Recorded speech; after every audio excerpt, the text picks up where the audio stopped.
Evening everyone, and welcome back to the English Shooting live stream. Hope you're all doing well. I hope you've had a brilliant week. Obviously here in the UK we're still very much under lockdown, so I hope you're making the most of it, not getting too bored. Usual deal, if you've been here before, you know what's up. This is just a general shooting and, well, sometimes other topic chat. So anything you want to talk about, any questions you have, please hit them in the chat box below. It's always appreciated if you like, subscribe, share, get as many people talking in here as possible.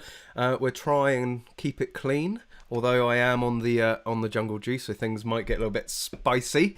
There's lots to talk about this evening, lots to do with bass, got a few things about the NRA. Magpul have been incredibly busy, certainly giving Magload a run for their money, and yeah, there's just loads of little interesting bits. But I've seen you've already been busy in the comment section and message section, so I thought I'd start off and go through some of those and yeah, see what you guys have been asking, see what you've been talking about. So we've got Wayne Hemmings on the Nexus Nexus Pros.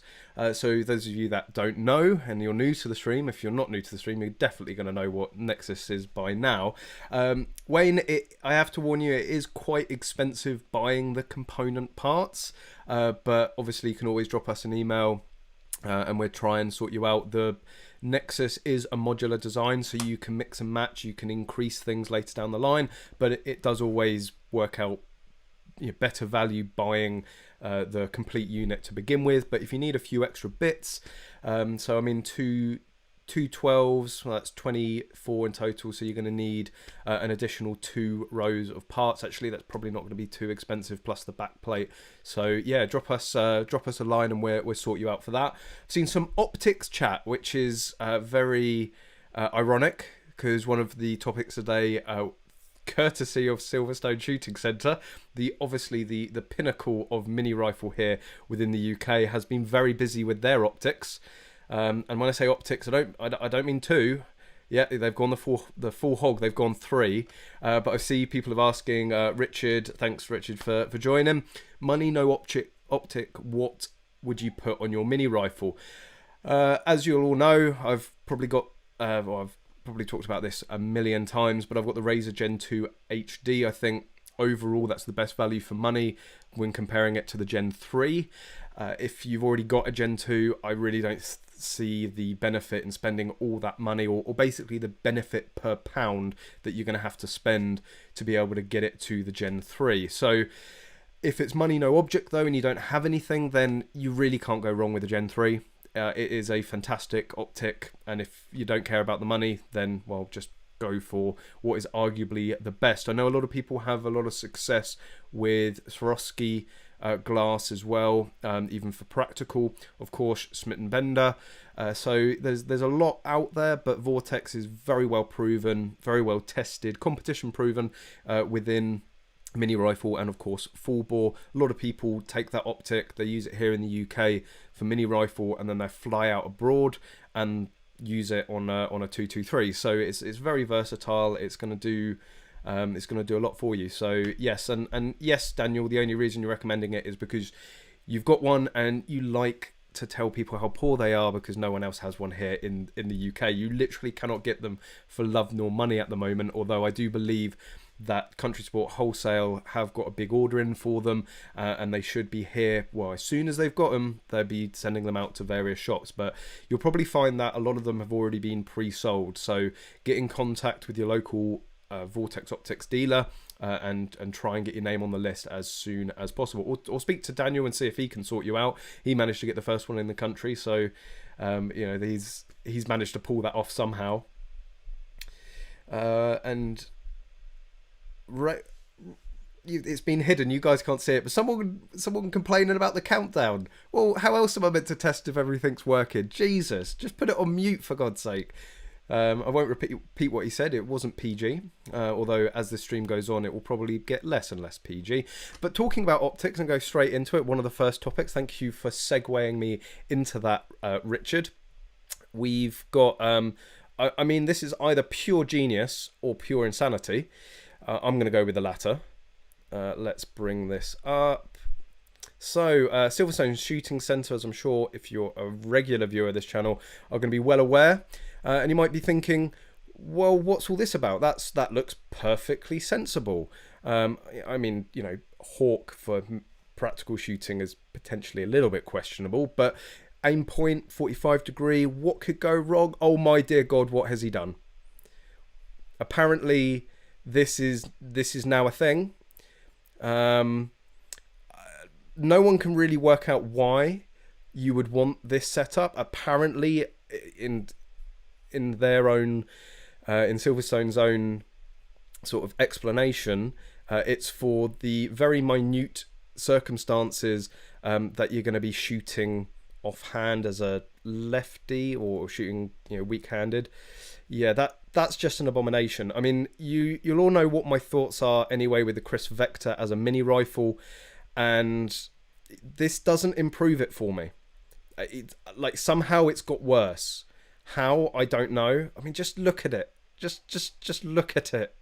Apparently, this is now the premier mini rifle gun in the UK. So yeah, things. I mean, it's not doing good for our reputation, is it, guys? It's making us. I mean, personally, I think long barrel pistols make us look less silly than this monstrosity. But anyway, each to their own. Of course, you know, the guys at Silverstone have won multiple.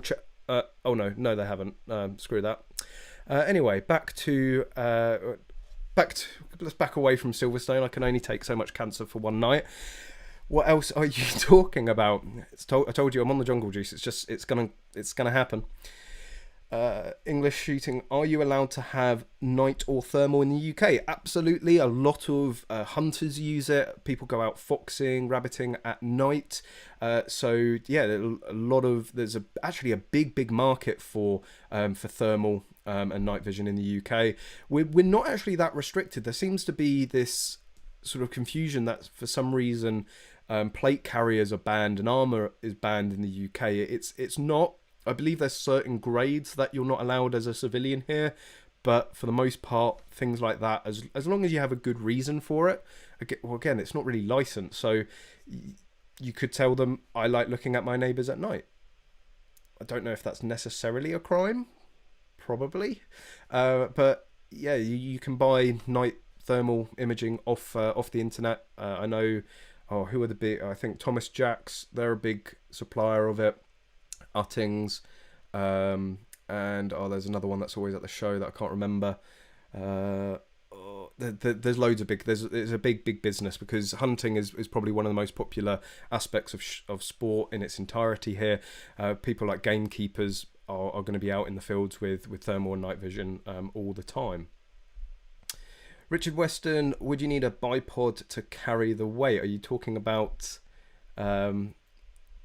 you're talking about having 3 optics on it? Well, probably that's going to be the next thing that's going to be added to that monstrosity of a rifle. What else are you guys talking about? Chris Lewis, 1522 arrives tomorrow. Got a Prism Arms ×3 Prism on top of it. Nice. Primary arms, not Prism Arms. Primary arms. Somebody came by the shop the other day, and they had, I think it was a primary arms scope on there. I was pretty impressed.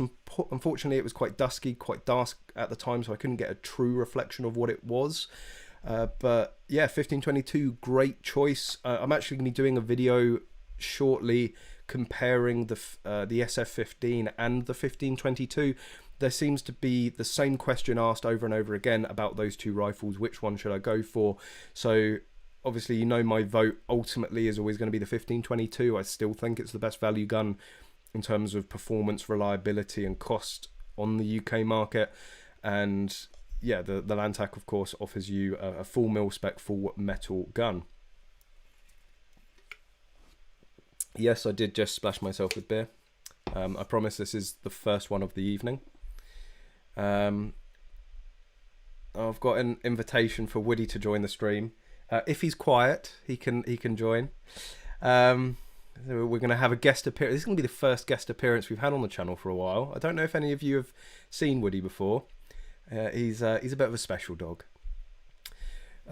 David saying Callum has got the new Vector Optics 1:10 knockoffs. knocks the knockoffs knocks the spot off TreasureCon.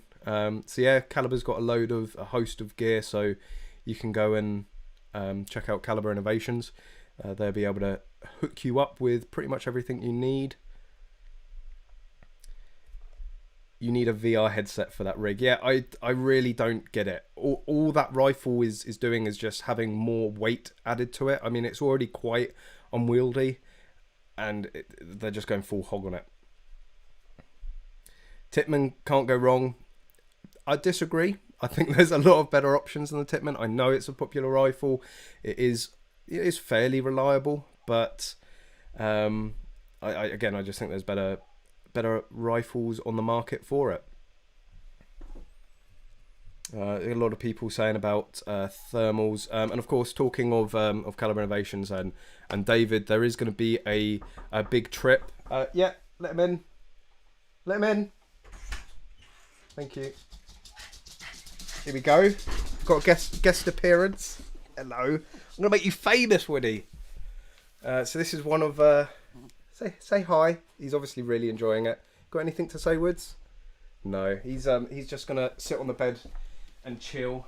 You'll probably hear him squinnying in a bit. That way he's already started. Great. Shh.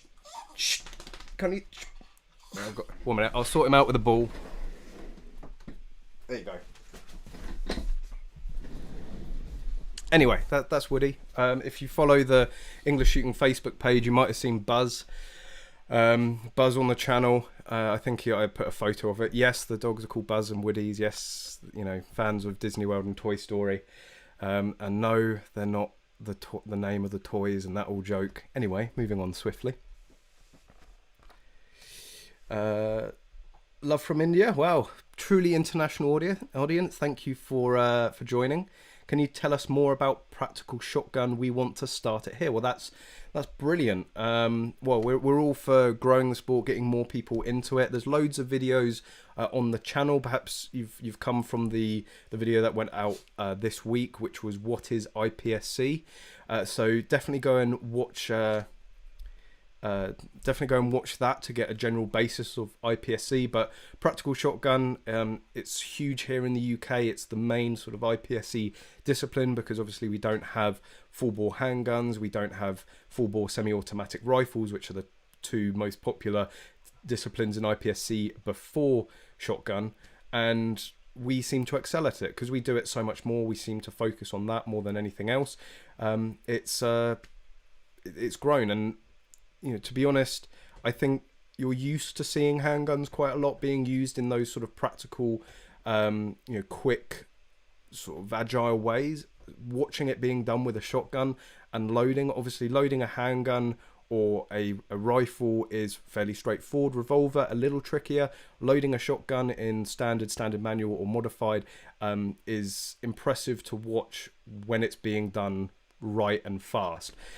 So really the first thing to do is, I don't know if India does have an IPSC region set up already, but obviously you need to start the franchise of IPSC in India first, and then get in contact with IPSC, and ask them for guidance. There's going to be people all across the world. You'll probably find people that are really experienced, already living in India, that will be able to help you guys out. So I don't know, what more do you want to know? It's absolutely awesome. You can start it from the level 1 sort of playing field of a club match to begin with, and grow it and get more people experienced. There's not a lot else I can really say other than go and watch some videos on the channel of us having a play, doing some practical shotgun, and I know Gunroom TV obviously has a lot of UK PSA matches on there, so go and check out Gunroom TV as well if you want to go and see some sort of high-level practical shotgun. I forgot the stream was up. Can you start again from the beginning? No.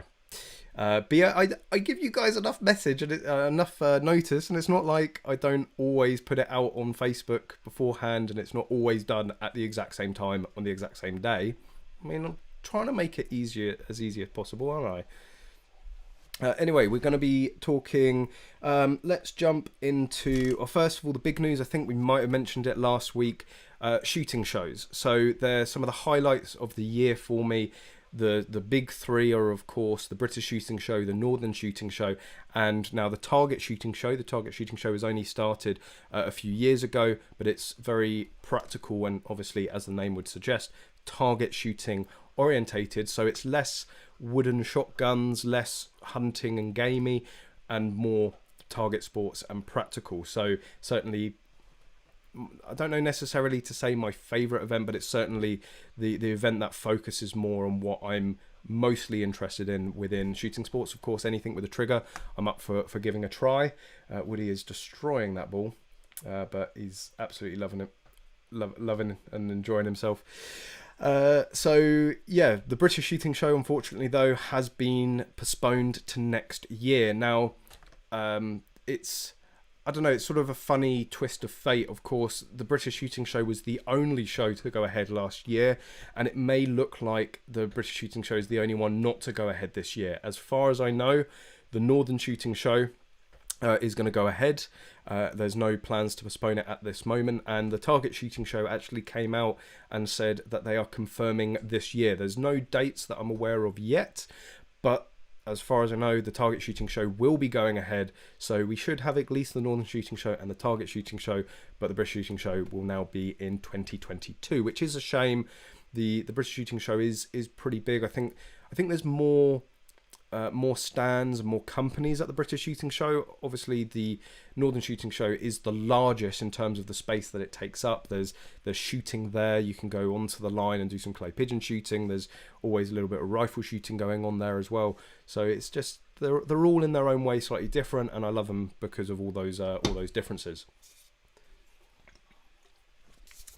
M. Gabriel saying no SHOT Show in the US this year. Oh, that's a shame. I think that's all pretty early, isn't it? Because IWC was cancelled last year, and I think that's just after the SHOT Show. And I think the British Shooting Show falls in between the SHOT Show and IWC normally, I think.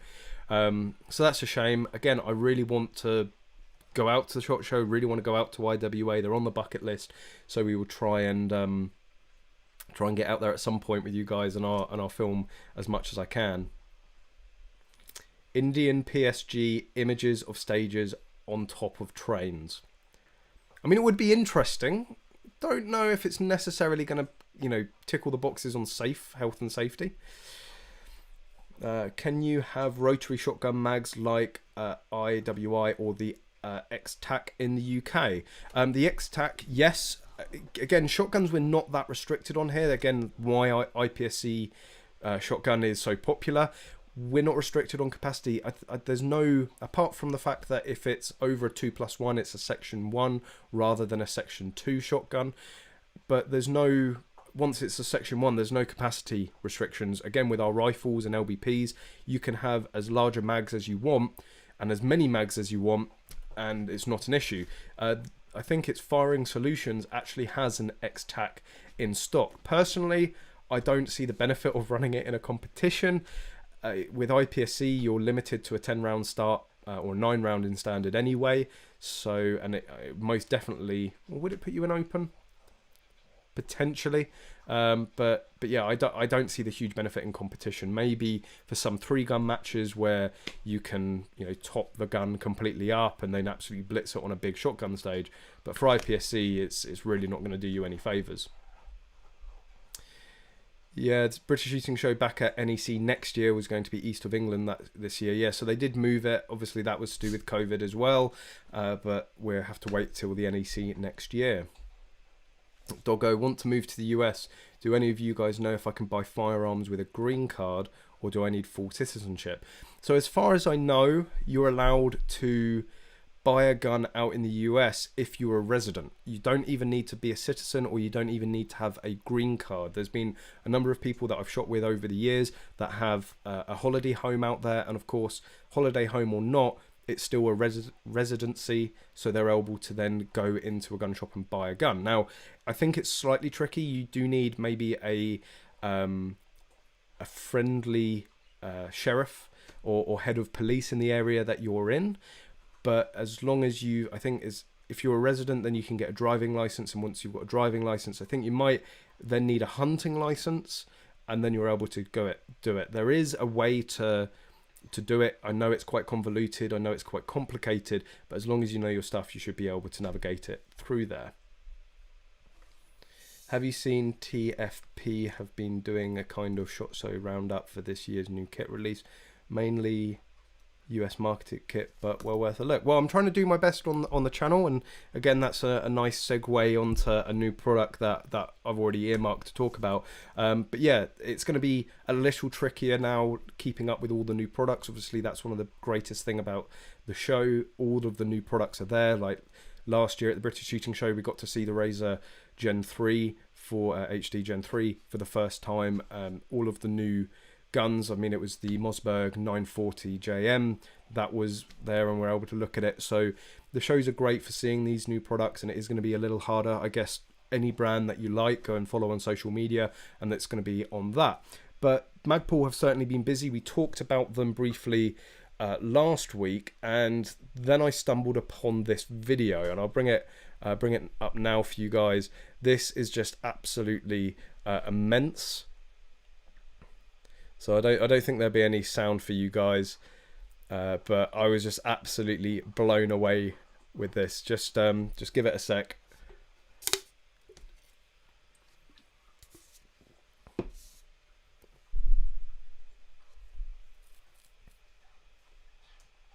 And it was in front of you the whole time. That's right.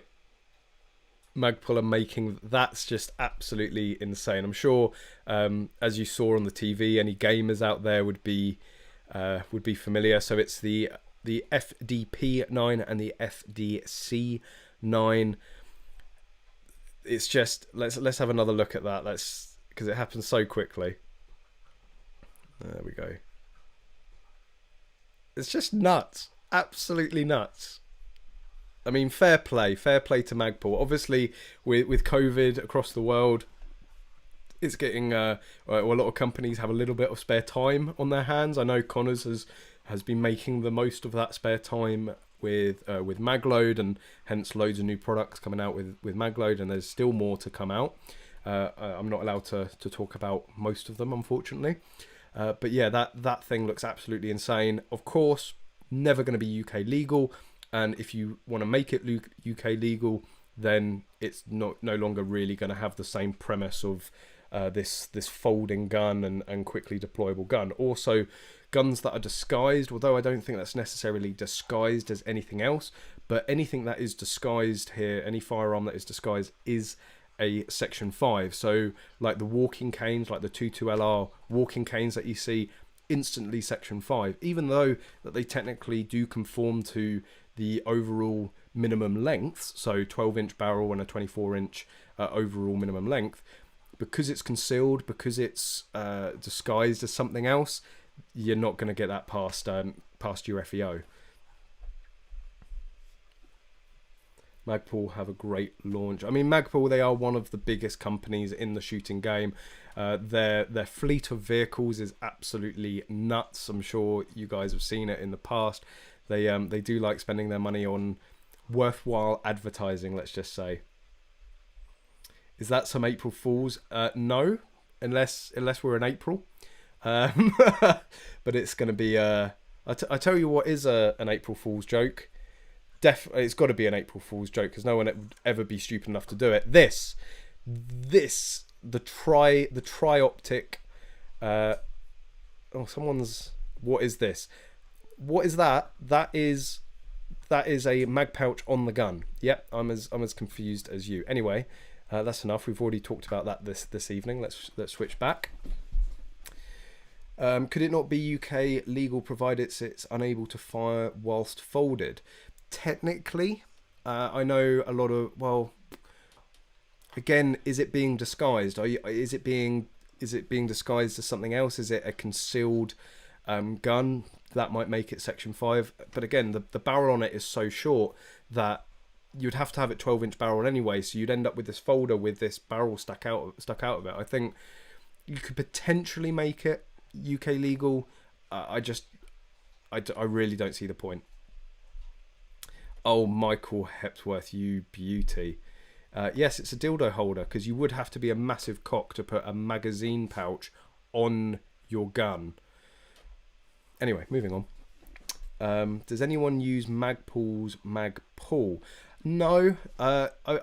It's one of those things that I think a lot of people, when they first get into target sports, will go out and buy. We all like to pimp out the guns and sort of find our footing, find what we like, and try things out. The Magpuls, to be honest, I don't think you should be using them for competition. Yes, you're going to get potentially an easy grab, but you should be grabbing onto the whole magazine for a secure release. I mean, bearing in mind that what it's intended for are war zones, are battlegrounds. So people in full gear with their chest rigs and wearing gloves, trying to get a magazine out of a pouch might be quite difficult. So having that ring pull on it to pull the magazine out could be a potential lifesaver. In competition, you shouldn't have anything obstructing the magazine. You shouldn't have everything should be easy, accessible to get to. You should be able to drop your hand down, grab it, and have a good hold on the magazine at all times until it's into the gun. So yes, some people do use them in competition. Personally, I've never seen the appeal myself.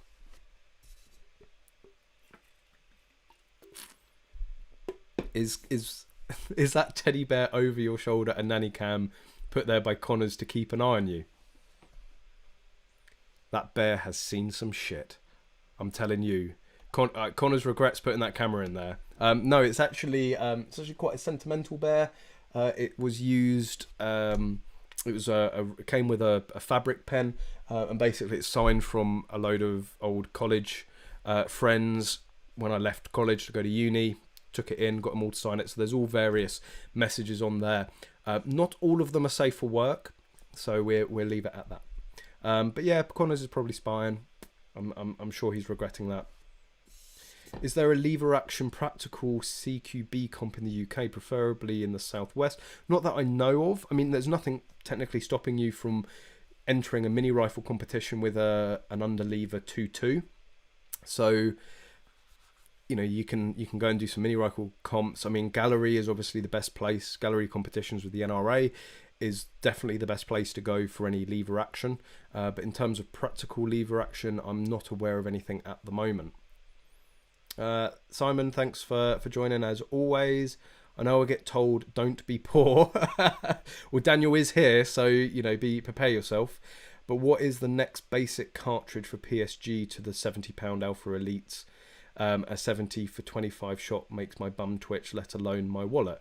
When you say 75 to 25, so £70 for 25, is there a zero missing? Is that because I think it's 70 quid per 250 shots. So I mean, yes, it is on the pricier side of things. I'm trying to think of what I used to use. I mean, it used, I think it was Hull Superfast I used for quite a while. I think that's a bit cheaper. Basically, for a semi-auto gun for practical, you're going to want like a 30-32. That normally pushes the prices up. Anyway, you want something that's not very smoky, which usually means that it's going to be higher sort of caliber and ammunition as it is. So you don't need to necessarily go as high profile or high end as game cartridges, but Hull Superfast, I think it was Ely Olympic Blue is what Connors used to use, and the Alpha Elite I think is a more refined cartridge of that, but I think the Olympic Blues are slightly cheaper. I mean, I used to use it was Game Bore White Gold or Game Bore Competition. Again, they're not particularly cheap cartridges, so I don't know, but I see loads of different cartridges used. As long as you find something that you get on with and that cycles your gun, you don't need to go out and buy the most expensive one. So, just stay the hell away from Compex. Do not put that anywhere near a semi-automatic. You will not have a good time. But pretty much any 30-32 Hull, Game Bore, Ely is going to do the job. Trying to think what else I see on the circuit. They are the sort of the big names. I think Ely Olympic Blue. Where's Connors when you need him? Because he's very, very knowledgeable when it comes to cartridges. If something works, so just stick with it and don't think much more of it. for 3-gun in the UK, they should have a manually operated rifle division, so one can use a 223 AR-15. KFC did that. Oh yeah, so David's actually joined in, so see some of Callum's old YouTube videos. So you're showing your age there, David. Yeah, so they did have a 223 AR-15. I believe it was a Siscar from Caliber Innovations. It was many, many years ago. They had it as a stage gun, so everyone got to use it. And of course, being a club gun, everyone could use it, which was awesome fun. So they have tried it, but unfortunately for practical, you need the speed, you need the semi-automatic and the side charger. I mean, it's all right for CSR, because CSR you're not doing sort of as rapid shooting. So that's why they're so popular for them, and it doesn't seem to hold anything up. So yeah, it has been done. I'm sure people would do it more, but it's just not suited to 3-gun really, or mini rifle. But as a stage gun for one stage is pretty cool, and it has been done.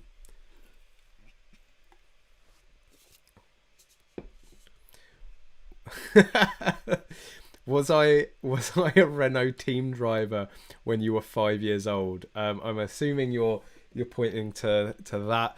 No, that is a scale helmet of I think it's Kimi Räikkönen's. It's when he worked for Lotus. It's not actually Renault. I think it's Kimi Räikkönen. I think maybe. Probably. I've got the box somewhere for it. No, I just like motorsport and F1. I like all things cars and motoring and all that. A funny story. I do like Kimi as a driver. I'm not like a huge follower. I'm actually a Lewis Hamilton fan. I know that's not the most popular thing in the world at the moment, but I've supported Lewis Hamilton is what got me into F1 big style, and I still support him today, even though he has a habit of saying really stupid stuff. But I was actually at the Silverstone F1 Grand Prix. We were camping in the woodlands there, so there's a big woodland campsite next to the circuit. I'd had maybe one or two many beers that evening, and whilst making my way back to the circuit, they had a late night shop open, and it was like, oh helmet, I want one of those. Next thing I know, I'm getting the money out, and I'm buying a scale helmet for a team I didn't support, and a driver that I'm not, a particularly big supporter of. I really do want a Lewis Hamilton scale helmet because I'm a big fan. Hopefully at some point I'll be able to do that, but they're only going up in value, and I think that was only like 30 or 40 quid. And I did drive a Renault at the time, at a Renault Sport, so it sort of went with that, and that was my justification. The beers helped justify it, basically. Yeah, Michael, I mean, that's why you can't, for me, not support Lewis. He's arguably now the best driver ever. Yes, he's tied with Schumacher. That's going to end next year. He's going to get its 8th. There's not been a driver apart from Schumacher that's been anywhere near his level for a number of years. And before anyone says it's the car, because George Russell just jumped in and put the performance that he did, no, like George Russell is a particularly special driver as well. It's not just the car, and it's the consistency as well. So anyway, we'll move away. This is a shooting channel. It's not an F1 channel, although I happily talk about F1 all night. And yeah, Lewis Hamilton has actually done a lot of good for shooting. So he's been one of the ones that went down to Taran Tactical.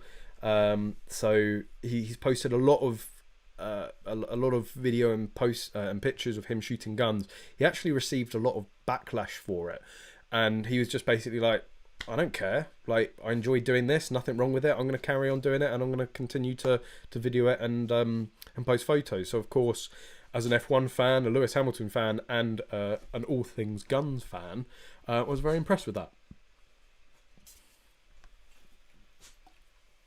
Still drinking Rona beer.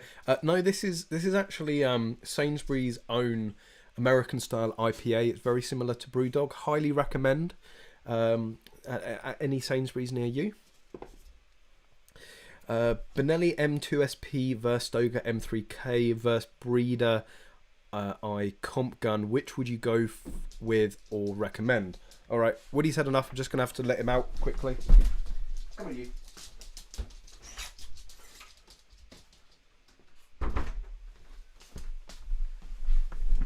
Right, dogs, right? Who'd have them? So M2, Benelli M2, the what was it? M3K breeder. It's the B12i, isn't it? Comp gun. What would I go for? Absolutely, without a shadow of a doubt, easy question or easy answer for me. It's the Benelli M2 SP. To be honest, out of the Stoeger M3K and the breeder B12i, just the basic Benelli M2 field would, for me, be the choice. I mean, the M2 is what I'm running for competition. It's what I'm running for training. It's what I will have on my license as soon as they come in. I'll give you an update in a second on that. So the M2 SP, really, it just can't be beaten out of those two. The M3K is still a fantastic gun. It's a brilliant gun for the money, but it's not necessarily cheap for a reason. I think it's just a very good value gun, but obviously you're talking a £550 gun versus a £1,300 gun. There is going to be a difference in quality. There is going to be a difference in refinement. So just if you've got the money to go for the M2 SP, go for that. I would highly recommend removing the standard tube and going for a magload one. The tube is quite heavy, and the barrel clamp that they put it on a standard is quite unwieldy. You will still need it opened up. Even any of those three, you will need any of those three opened up. Port work, maybe a little bit of refinement. But the biggest thing about the M2 is the two-piece latch, which the standard field doesn't have. So for your basic gun mechanics, as you're putting the round into the loading port, there will be a little catch or a latch which the shell will push out the way, and then it will flick back and hold the shell. Now in the field, that is all one piece, so you're moving a lot of metal, and there's no sort of flexibility with it, let's just say. With the M2 SP, it's a two-piece, which is a lot lighter. And actually J. Kenny and Co., they are better known for the auto loading lifter. If you don't know what one of those are, basically if you have a locked back, open, completely unloaded gun, is it? Yeah, it has to be locked back. Yeah, and then you yes, so the guns, so the bolts locked back, empty gun. It allows you to put rounds into the chamber, allows you to put rounds into the magazine tube, and it will allow the last round to come back out, go up to the lifter. It will release the bolt and auto load one into the chamber, which can be incredibly advantageous on an option 3 start. However, I have heard reliability issues with the auto loading lifters, but J. Kenny & Co. have just released an upgrade 2-part latch for a standard M2, which I have already pre-ordered, because the benefits of that on the SP versus the field are absolutely enormous. The B12i, Connors was very impressed with it when he first tested it. Again, I think there's a review on Gunroom TV of that, and he said that it's one of the better out of the box guns. Unfortunately, Breeder hasn't sort of stayed the course. There's been a lot of reliability and build and manufacturing quality issues with them. So really, I would knock it down. If you're looking for a budget option, if you want to save some money, if you're just getting into the sport, again, don't go and, I always advise people, don't go and just spend all your money. You won't know what's best for you yet. If you haven't gone out and done competition, if you haven't gone and trained with a gun, you won't know what you like or dislike about it. So the M3K is a great budget option to get started with. You can go and win competitions with an M3K. It may just let you down slightly more than, say, the SP. So I hope that answers it. But it's Benelli M2 SP all the way. All the way for me. That's my answer. Rob A, what's the ammo situation like in the UK? Fairly good at the moment. We talked about this last week. There hasn't been any signs of shortages yet. The 1522 seems to be drying up slightly. We always have a bit of a delay when it comes to sort of feeling the impact of anything in America, but it has been going on for, there's been a bit of turmoil in the States for going on for nearly a year now, and we've not yet seen a complete dry up of guns or ammunition.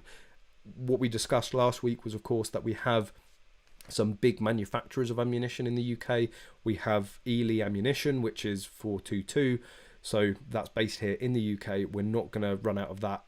You know, the Americans are going to run out of that before we do in the UK. And we have three of like the most well-known shotgun cartridge manufacturers in the world. So again, cartridges for shotguns, we're certainly not going to run out, I don't think, anytime soon. But again, a nice segue into one of the points that I wanted to discuss, which is obviously probably the biggest news of the week: the new president of the United States, Joe Biden. Now, I'm not going to get into the whole politics of should he or shouldn't he have, was it stolen away from Trump, all that sort of stuff. At the end of the day, he's now the president, and we've got to look at how that's going to affect the firearms industry. He is, of course, Democrat. He has, of course, made it abundantly clear that he's going to be going after the firearms industry and bringing in more control and more legislation out in the States. And what I wanted to theorize on was how that's going to affect the firearms industry as a whole. Well, I think straight away we're going to see more ammunition shortages, just like we have with Obama, just like we've seen with the previous year out in the States. There is going to be a huge amount of panic buying. People are going to be going out there and buying as much ammunition as possible, as many guns as possible. They're going to be clearing the shelves. Combine that, so having an anti-gun Democrat president, in charge, plus with everything, all the unrest that's going on at the moment in terms of, the BLM protests. You've got the MAGA protests. You've got COVID and all this uncertainty and all this unrest. Combine all of that in one big mixing pot, and people are just going to panic buy. The Americans have been buying guns like it's been going out of fashion. I mean, they do pretty well at it normally, but in the current climax, like looking at climate, not climax, something else completely different. The bear has seen that. Anyway, moving on. So yeah, I can see things getting very difficult out there. I've seen loads of videos of gun shops that the walls are just absolutely cleared bare, and talking to people that are in the firearms industry out there, they're saying it is like the best time to be in the firearms industry. It's whilst they have no stock, while there's nothing coming in, as soon as something does come in, it goes. And they're having people go into gun shops out there basically going, I need a gun. And they're going, oh, we haven't got a big selection. I don't care. Just give me something. Just give me something that shoots bullets, and give me something. Give me some bullets to put into it, basically. So it's really easy. Gun shops are doing amazingly well because of that, but obviously they are having huge supply issues. I follow a lot of the subreddits, the American subreddits, and like every day there are photos of people going, oh, this gun shop, it's got ammunition in, quick, buy. Again, we've talked about it on this channel in terms of the UK situation. We're limited on what ammunition we can buy. So we will have a buy limit, and that buy limit is also our total limit. So we can't go over that. So typically for, say, 2.2 rimfire, a typical limit will be anywhere in the region of 2,000 to 5,000 rounds. More normally 2,000 or 3,000 will do most people. Obviously, if you're a serious competitor, you might want a little bit more. So that's how much most people can only go and buy 2,000 rounds of 2.2.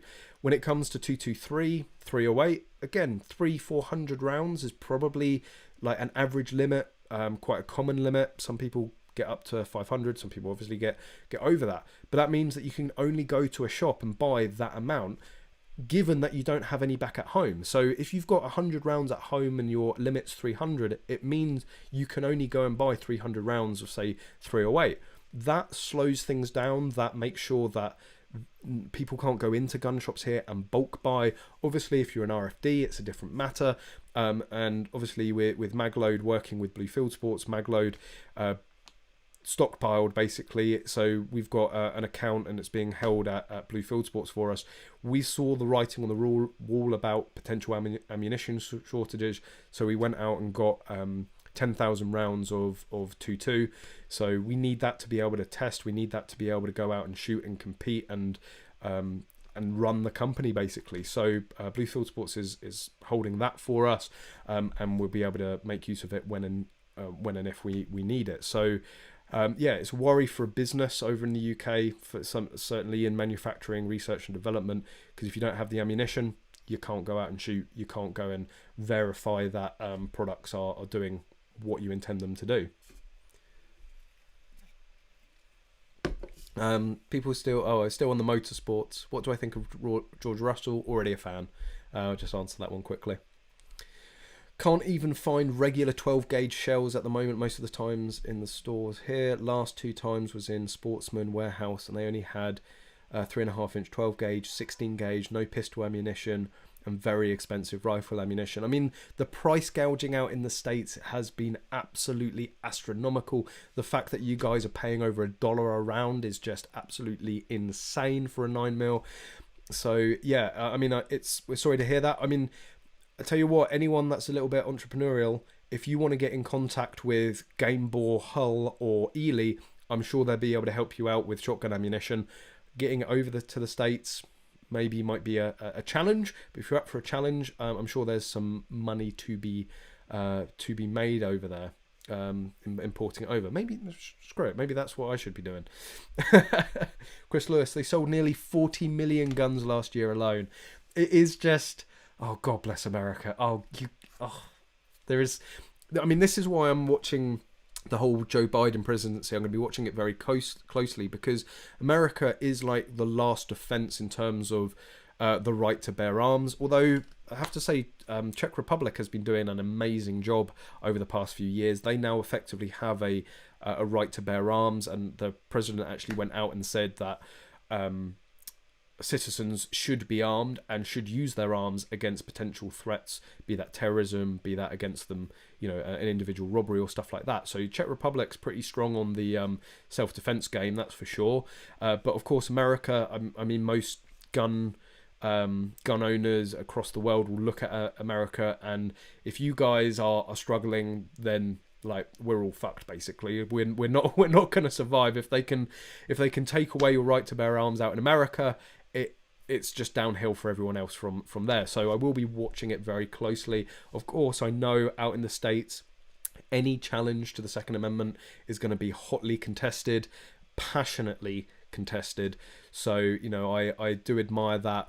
It's very different over here in the UK. We don't have we don't have that sort of culture. It's very sport hunting, gentlemanlike in terms of our shooting. You've got a completely different ethos, and it's very interesting. That's why of course you can't really talk about gun ownership or shooting without talking about America. Chris Lewis, over 10% of the US population own a firearm, so they are quite a loud voice when it comes to politics. Well, this is what I keep saying about it in the UK, and obviously this is one of the main topics of tonight, which it's only taken me 50 minutes to get onto, which is protecting target sports, and the reason that Americans are so strong they have a very strong gun lobby out there is because of the numbers. There are 250 300 million guns on estimate, and that's just the ones they know about out in the States. Although you said 10% of the US population own a firearm, I thought it was much higher personally from the statistics that I'd seen previously. But it's about numbers. Politicians are scared of numbers. If there's more people, they have to listen to them because it's more votes, it's more constituents. So that's what we struggle with in the UK. There's on estimate about 700,000-800,000 license holders in the UK. That makes up only 1% of the population. Most politicians are not going to care about 1%, or they're not going to care about potentially upsetting 1% of the population. If we had 10-20%, if we had, say, 7 million firearms owners in the UK, that would then start to be very significant. Bearing in mind, I think only 40% of people vote. That starts to be a real. Is it 40% of people's vote or 60% of people's vote? There's a 40 in there somewhere, And that becomes very significant. That can be a huge swing for governments. Then they're going to start listening. So that's why my main drive in terms of, my contribution into trying to protect this sport is by introducing more people to it. The more people that have licenses, the more people that are owning guns in the UK and going and shooting regularly, the stronger we will be ultimately as a community. But the main sort of point, and this goes on nicely to some of the points that I've highlighted to talk about, mainly around Basque, here we go, and the NRA, is, are we actually protected? And by what I mean by that is, who is doing the protecting? We have people like, say, Mike Lindsay with the Owners' Rights Cooperative, who is all about protecting, not just about target sports, but gun ownership in general. But the main sort of two big organisations when it comes to target sports here in terms of our political representation are, of course, Basque and the NRA. And unfortunately, they both leave, in my opinion, a lot to be desired when it comes to protecting target sports. Now, I actually went through, sort of had a brain fart moment earlier today, and ended up going through and finding I took a photo of it today. So I ended up going through Basque's social media. Now, the biggest sort of threat to target sports at the moment is the firearm safety consultation. I talk about it every week. Please go and complete it if you haven't already done it. There's a whole video on the channel about it. They're basically going after further restricting high muzzle energy rifles, anything over 13,500 joules, banning the unsupervised use of air guns for 14 to 18-year-olds, restricting ammunition components even further, and also changing the miniature rifle range exemption to require you to have a firearm certificate, whereas at the moment you don't need one to be able to go out and run one and buy the ammunition and hold the guns. So that's the biggest threat to our sports at the moment. Personally, the biggest one out of those four is air guns, stifling younger generations from getting into air guns. At the end of the day, that's where most of us come from. That is a gateway into shooting sports. Well, you would expect that, something like that for Basque to be very active on. And in fairness, whilst going through their social media, what I ended up doing is tallying various headline posts. So the firearm safety consultation was announced on the 24th of November 2020. And since the 24th of November and the 20th, yesterday, or today, the 21st, there have been, on Basque's social media, there have been 32 posts about COVID. There have been 21 posts about wild justice and the general licenses. There have been 11 posts about the grouse licensing in Scotland. There have been 12 posts about cooking recipes and general game meat usage, and there have been 11 posts about the consultation. There have been one post about the antique firearm consultation and one post about the Northern Ireland magazine issue. Now, okay, on reflection, the grouse licensing and the consultation on the firearm safety got the same amount of posts. However, when you look into the detail of it, they were very delayed. So when the licensing was announced for, or proposed licensing for Scottish-driven grouse, there was an instant response that day on Basque's social media, basically condemning it, notifying the members, giving everyone the heads up. It took them a day for their first post about the consultation. Now, bearing in mind, the consultation is about public interaction. It's about people giving their feedback so that the Home Office can make a, hopefully, balanced decision on what they are or aren't going to do. So getting people involved in it, getting people to go and do it is incredibly important. So they missed a day out on that. Now, granted, they did a podcast on the 5th of December. They did I think it was another post on the 30th of November saying, and this is their own words, we've spent months planning for this. So Basque knew that a lot of this was coming before anybody else did, and they had months to plan for it. and they announced that they had been planning for it on the 30th of November. They did a podcast, they did a live stream, and then it wasn't until the 14th of January.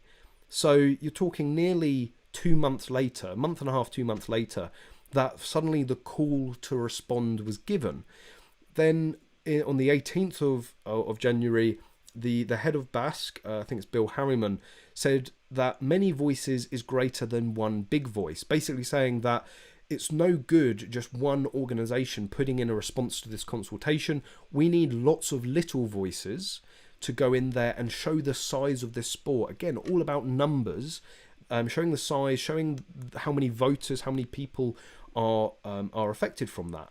And I think it was only on around the 14th to the 18th that BASC actually gave their suggested response, and it was only yesterday that BASC actually gave or sort of made public their actual response to the consultation.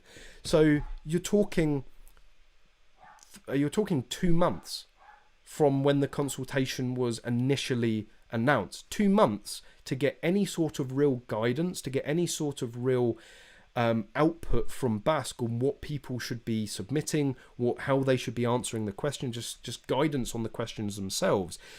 2 months when they, by their own admission, have had several months to prepare for it. And personally, I just think this shows where their priorities ultimately lie. When something like the grouse shooting or the general licenses, and to be fair to them, they have won the wild justice. Although I'll bring it up for you now. Something that absolutely astonished me that I only just saw before the stream started. So this is them talking about their victory. So if you don't know what the general license is about, basically the antis, or within the UK we have these licenses that allow us, and they're called general licenses because they're like free issue. You don't need to apply for them or anything. Everyone sort of has one by by proxy. And the antis have been trying to remove them, which means that you wouldn't be able to go and shoot corvids. You wouldn't be able to go and shoot pigeons, wood pigeons, and do pest control that's needed. So it's a big thing for shooting within the UK. Obviously, a lot of BASC members of rough shooters are going out and shooting these sorts of birds. So it is a big deal. So congrats to them and well done. Give it to them where it's due. But what astonishes me is that BASC have spent in excess of 140,000 from its newly launched fighting fund. Now we've talked about this fighting fund before. It's a 6-figure fighting fund that they launched. I think it was last year, or maybe I think it was last year. And they said it was six figures. Now, the reason that we all know that it's basically going to be £1 million worth is because at the same time they, of course, removed the legal expenses insurance and saved the membership around £1 million. So it doesn't take a genius to work out where they suddenly got this £1 million for this fighting fund. They've already spent £140,000 of that fighting, not even just the general licenses for the UK, but this was specifically for Wales. Now, again, it's a cause that is very big for BASC members, for shooters in general, so it's worthwhile doing. But when they're taking 2 months to give any sort of good output on sort of target sport threats, and they're quite happily to post twice as much on their social media and at the drop of a hat put £140,000 into fighting it, things just seem a little unbalanced. So in terms of who's protecting target sports, shooting sports, target sports, BASC just seem a little bit behind, a little bit slow, a little bit lethargic, and very much focused more on the rough shooting, on the game shooting. And then you might think, well, of course, we have an NRA of the UK.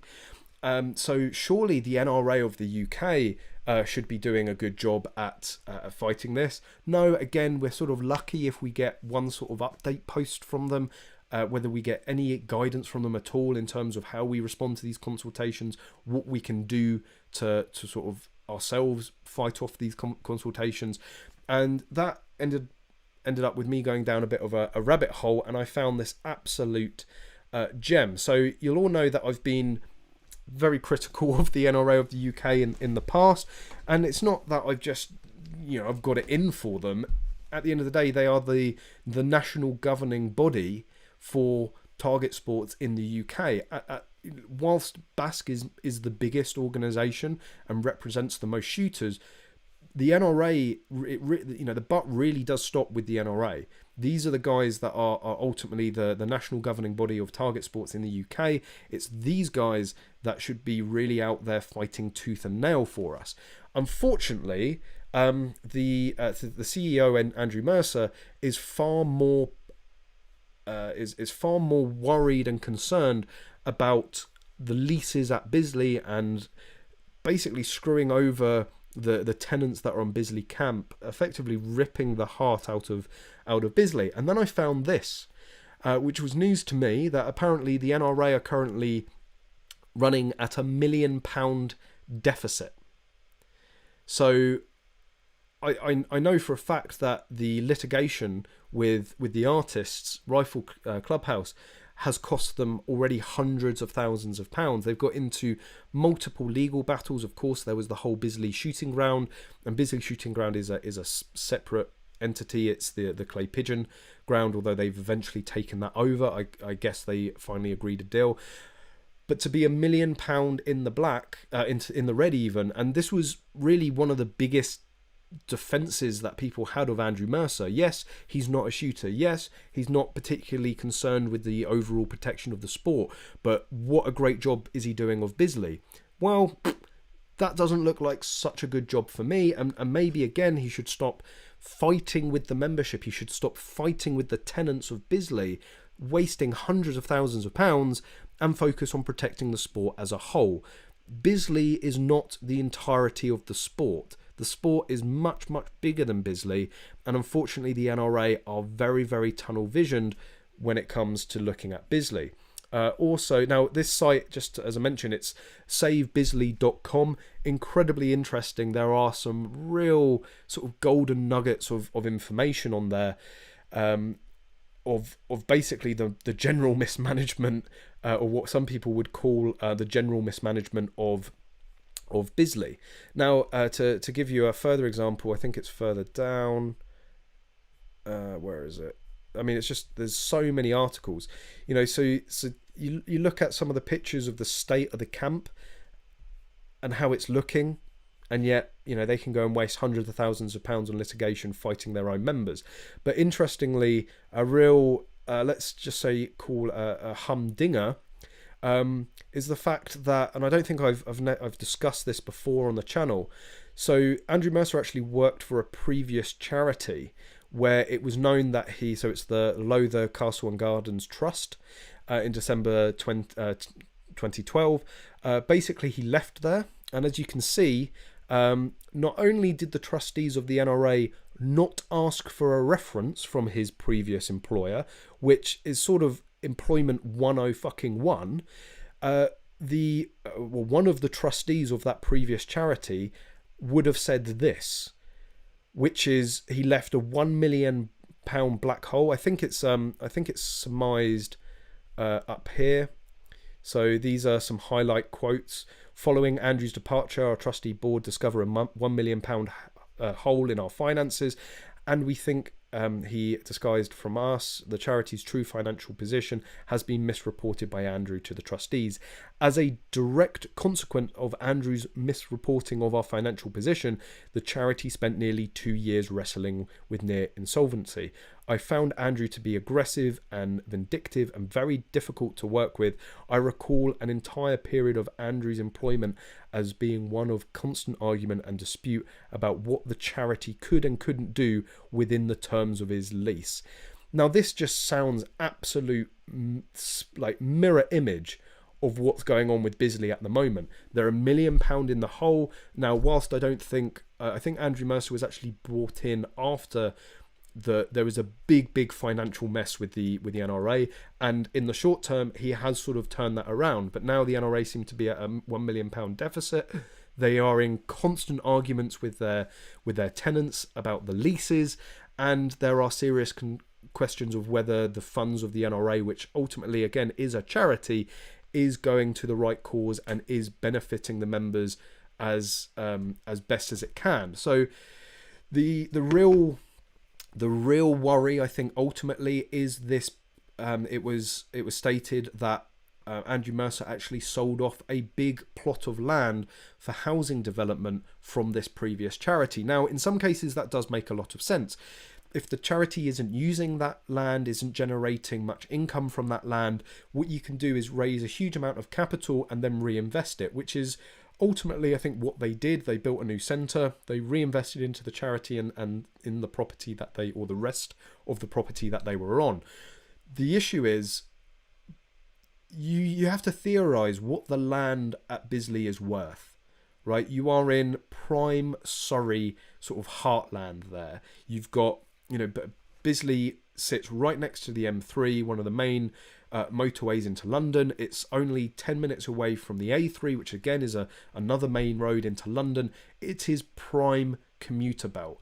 How's it, a 3-bed house in that area, you are going to be talking in the region of 300,000 to 400,000, and they have a 1,000-yard range with an MOD approved danger area behind it. And this has been my fear for a long time. Andrew has he has history of selling off land to developers. Bisley is a prime spot for developers. You can sort of see where that's going. And if the NRA are £1 million in deficit and that continues, the money is going to run out. Eventually they will have no option to go and start selling things off. Now, again, ultimately, within business, you've got to speculate to accumulate. They might just be £1 million deficit because they've been investing in so much. But most people are not happy with how Bisley is going, and certainly where the NRA is going. So coming back to the main question of, are target sports protected? Well, if BASC seem to have other priorities and are a little lackadaisical when it comes to anything target sports, and the NRA seem too busy fighting with their own members and their own tenants and wasting hundreds of thousands of pounds and getting themselves into £1 million deficits, who's left to protect us? And I don't have the answer. I'm sat here, it might sound like I'm just going to come out with and here's a new organisation. I honestly don't know, and this really does concern me. It worries me that a lot of sports could be very easily thrown under the bus because the organisations that ultimately have the responsibility to protect us are doing other things. So anyway, let me know. I haven't looked at the comments for a while. That should be interesting. Let me know what you think of that, what suggestions you have. I mean, the reason I wanted to pose this topic tonight is because I'm stuck. I mean, we have organisations again like the Owners' Right Cooperatives being run by Mike Lindsay. Unfortunately, there's no real clout there yet. We need an organisation with a big amount of numbers. We need ideally an organisation that is already sort of established to go and has the clout behind it to sort of burst onto the scene.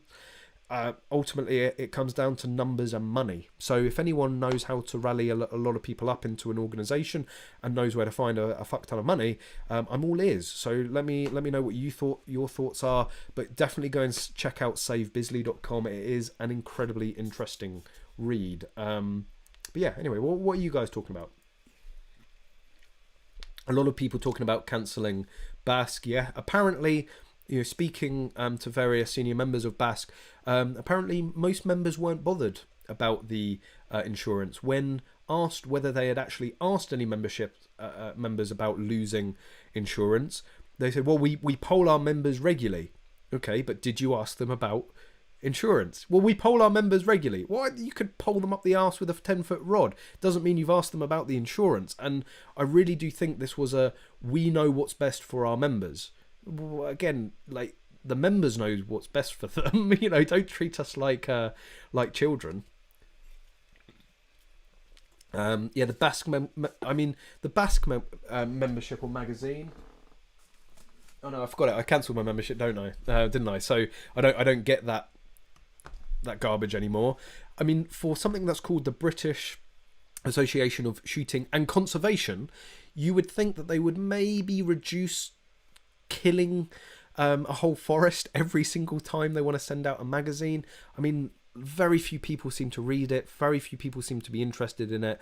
They would be, in my opinion, much better moving it to a quarterly or potentially a biannual magazine to give. So, you know, not every members. I think they said 80% of the membership are reachable from email. Okay, so there's 20% of the membership that they need to directly contact, ideally as regularly as possible. But for 20%, you know, this is 2021 now.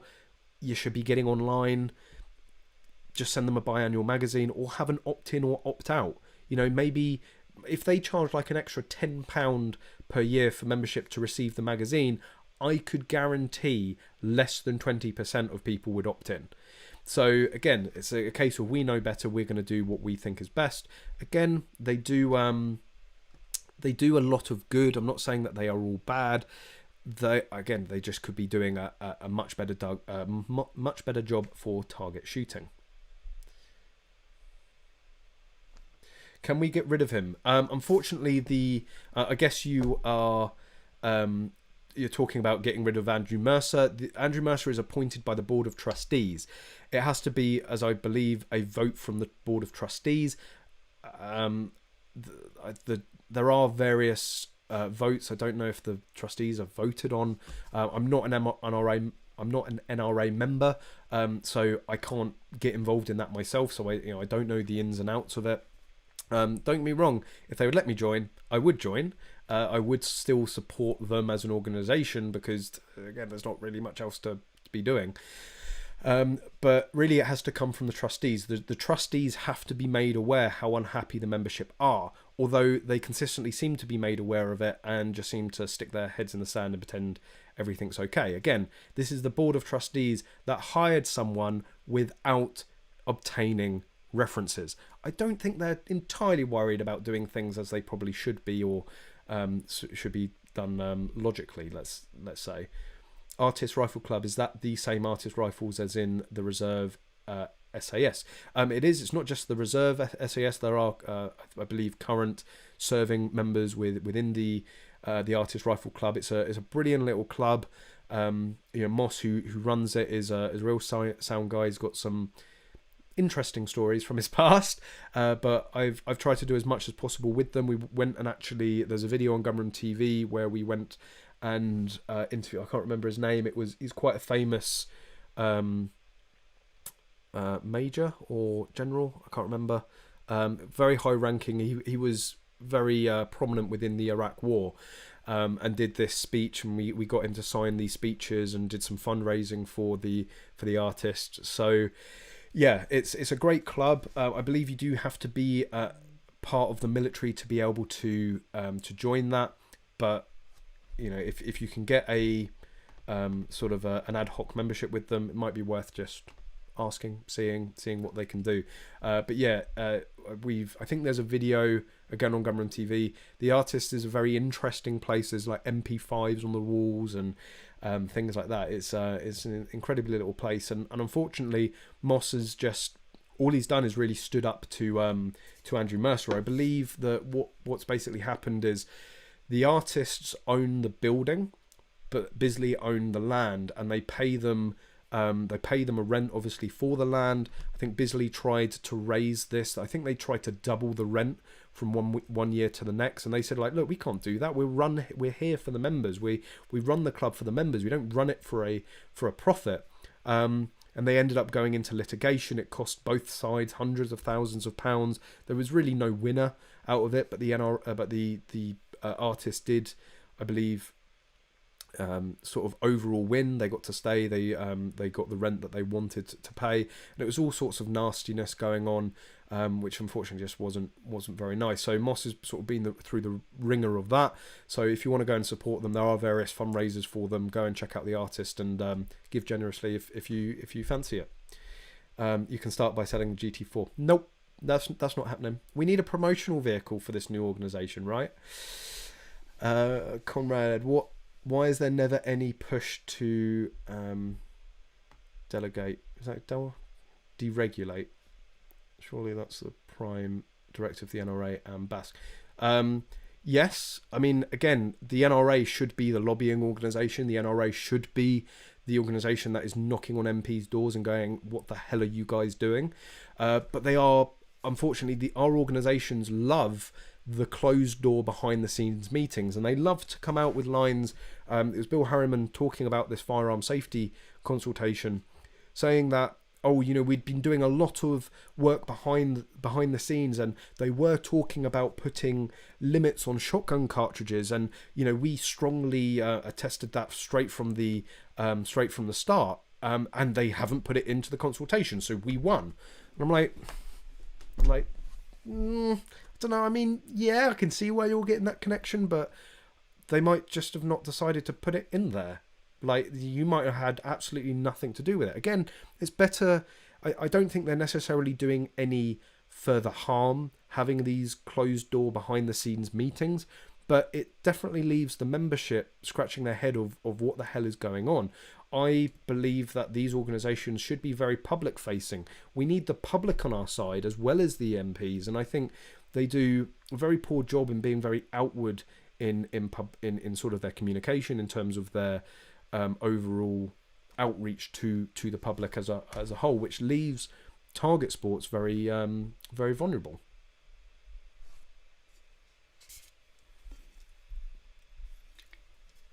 Chris Lewis, he's fucking with the wrong blokes. Fucking with the wrong blokes there. Absolutely. I mean, you know, you don't really want to pick on a bunch of ex-SAS serving guys, do you? I mean, they probably know. They probably know more ways to kill a guy than anyone else alive. So, yeah, you're sort of playing with fire there, aren't you? But of course, you know, these guys are sound guys. They're not going to go and do anything untoward. Of course, they're not.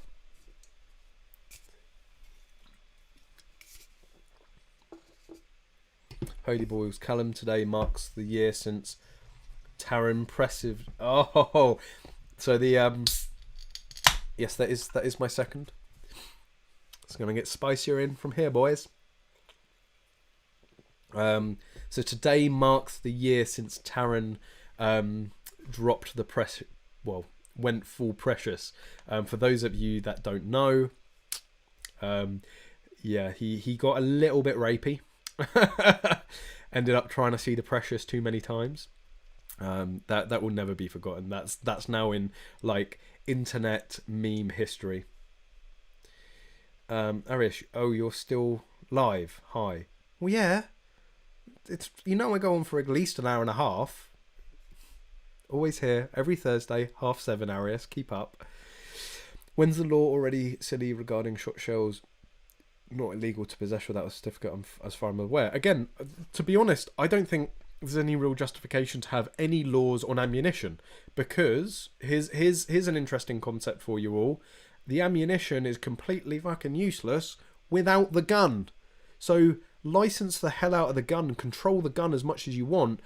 The ammunition, it doesn't matter. It really, if they haven't got the gun, it doesn't matter if they can have 1 million rounds of ammunition. If they haven't got the gun, they can't go and use it. Saying that, Mike Lindsay did do an incredible video. He got a fully loaded magazine and was like, you know, fire, fire, fire. And surprisingly, they didn't go off because, again, they weren't in the gun. The precious. Oh, the precious. And only the edge, right? You just got to see the edge of the precious. Carl Volt, thanks for joining. Little late. Go and get the popcorn. It's all kicking off here.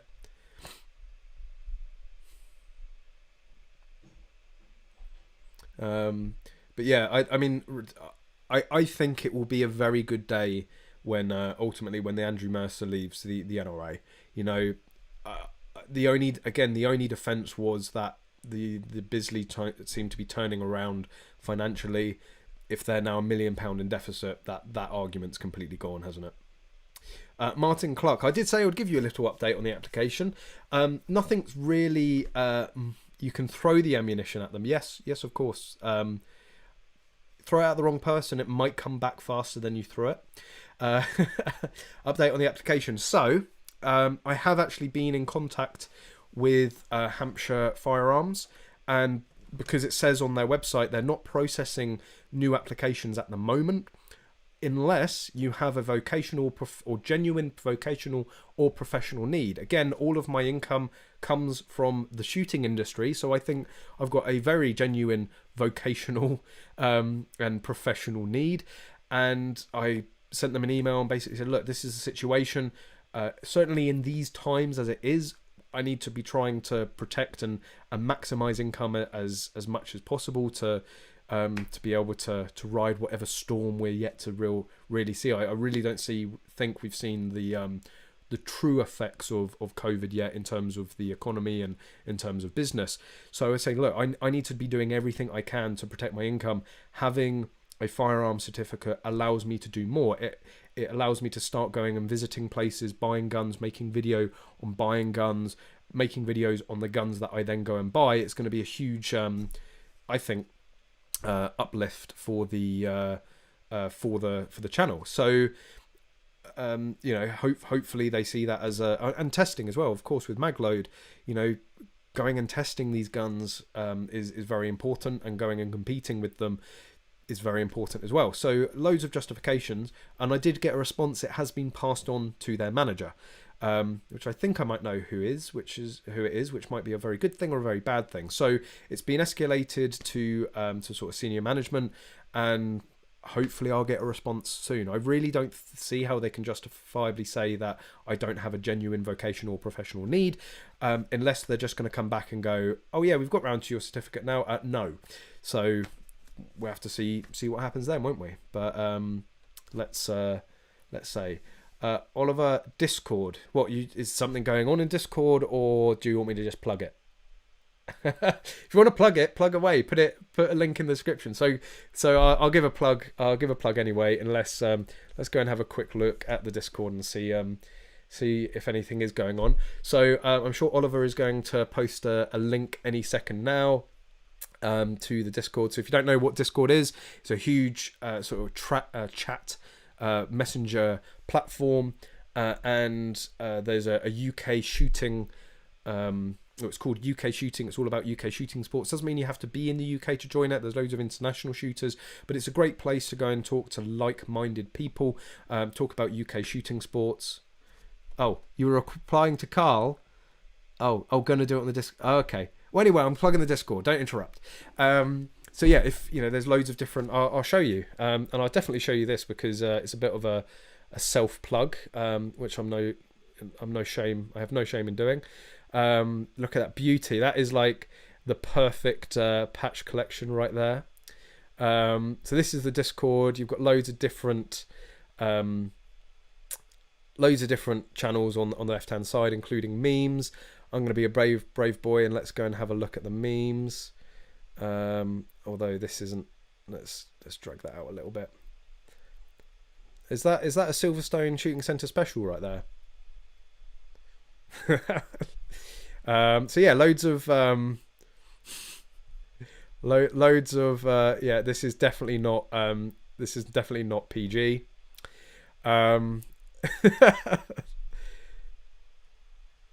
Oh dear, oh dearie dear.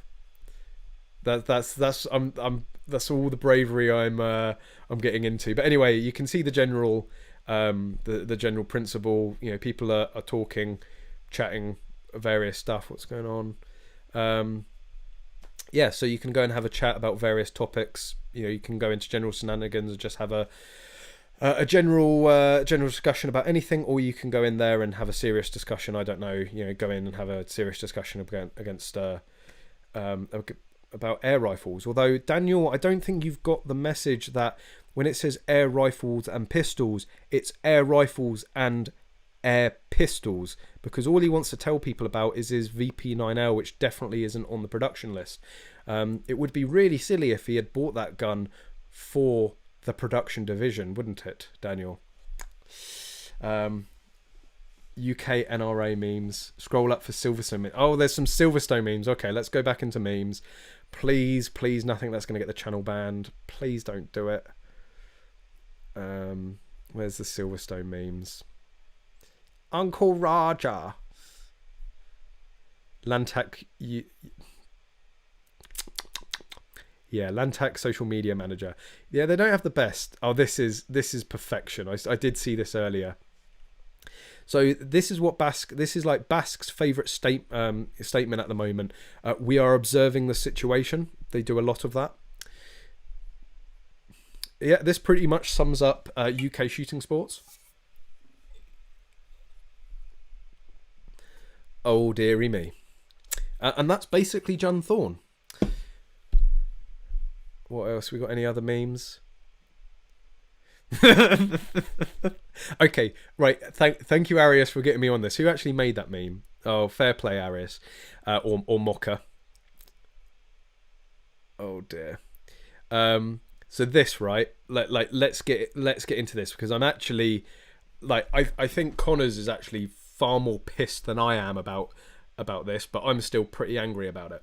So we've talked about IPSC. There's been a video on IPSC on the channel if you want to learn a little bit more about it, called What is IPSC? And one of the main things in the UK, and it depends from region to region what the general setup is and what the general requirements are for competition. But there's something called a competition license, and you have to go and do a safety course. And basically, it is to show that you are of a competent level, so that you don't get thrown in. A level 3 match is a big match. There's usually I think it's a minimum of 9 stages in the rules, but usually in the UK it's 12 stages or plus. And then level 4s increase in complexity above that, and level 5s even world shoots above that. Dropping somebody that has never fired a gun or isn't very familiar with practical shooting into a level 3, level 4 or level 5 would potentially be dangerous, because there's so much going on, there's so much to take in. All it takes is a moment of distraction, just a moment of not thinking with a gun, and you can do something potentially very dangerous. So IPSC is all about safety. It's all about, always safety first. They're very rigorous in terms of the assessment, in terms of the requirements to then go and compete in these matches, and that's why you have these safety courses. Unfortunately, and I'm sure John Thorne and Silverstone Shooting Centre will say otherwise, they have very much been giving the impression that they are running UK PSA or, moreover, IPSC safety courses. And we have seen, we've seen it actually online, and we've heard of a lot more of people paying their hard-earned money to go and sit one of these courses, or go and do one of these courses, and it doesn't actually qualify you for anything. It's not even NRA approved. Right, so you're not able to then go and do NRA matches. You're not then able to go and do IPSC or UK PSA matches. Literally, the only thing that it's going to go and qualify you for is to go and shoot Silverstone Shooting Centre matches. But they are pitched in such a way where it gives you the impression that it's a UK PSA safety course, and that you're going to be able to go and shoot in IPSC matches. And a lot of people have been left very pissed off that they've gone to join a IPSC match, and they've been told, no, you don't have a safety course. And but I did one at Silverstone. They're going, well, that doesn't count. That's not IPSC. Well, that's not how it was sold to me. So for anyone that's getting into the sport, that's new to the sport, don't be duped. Go through the UK PSA. I think it's ukpsa.org. Get in contact with them, right? And they will be able to point you in the direction of a legitimate IPSC safety course. Once you have that, you can then shoot on the international stage. So I really don't like that Silverstone has been misleading people in that way, because these courses aren't cheap. You're talking like a 200-300 quid sometimes, certainly for these private ones. A UK PSA course is capped at £160, but still you have these people that have gone and spent £100, £200, £300 on these private courses, and then they've then going to have to go and spend another £165 to do the course that they should have originally done. So it's not a nice thing that they're doing. They know what they're doing, and personally I feel that they're just doing it to piss off the UK PSA. So yeah, that's my thought on it. Of course, KFC, Silver Surfer for fake.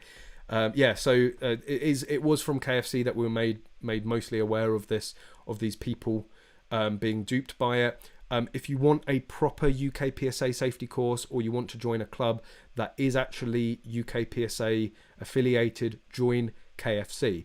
If you want, with no shadow of a doubt that you're getting the right course, get in contact with Magload, get in contact with Blue Field Sports. You'll be able to get, it's Connors that does all the instruction. It's Connors that does all of the safety courses. So through Magload and Blue Field Sports. So you'll be getting the proper deal. So get in contact with us. Get in contact with the UK PSA. There are a number of clubs. Harlow Town Pistol Club. Or was it Harlow Town Rifle Pistol Club? Anyway, they're based in Dartford. They do a lot of safety courses. Another, Vanessa Duffy up in Carlisle. I can never remember the names. It's the Galloway Arms Rifle Club, or Carlisle Rifle Club. Anyway, Vanessa Duffy does a load of safety courses as well. She used to be the president of the UK PSA, the chairwoman of the UK PSA. So again, really legitimate courses. It was actually Vanessa Duffy that did my Action Air safety course. There's Ian as well.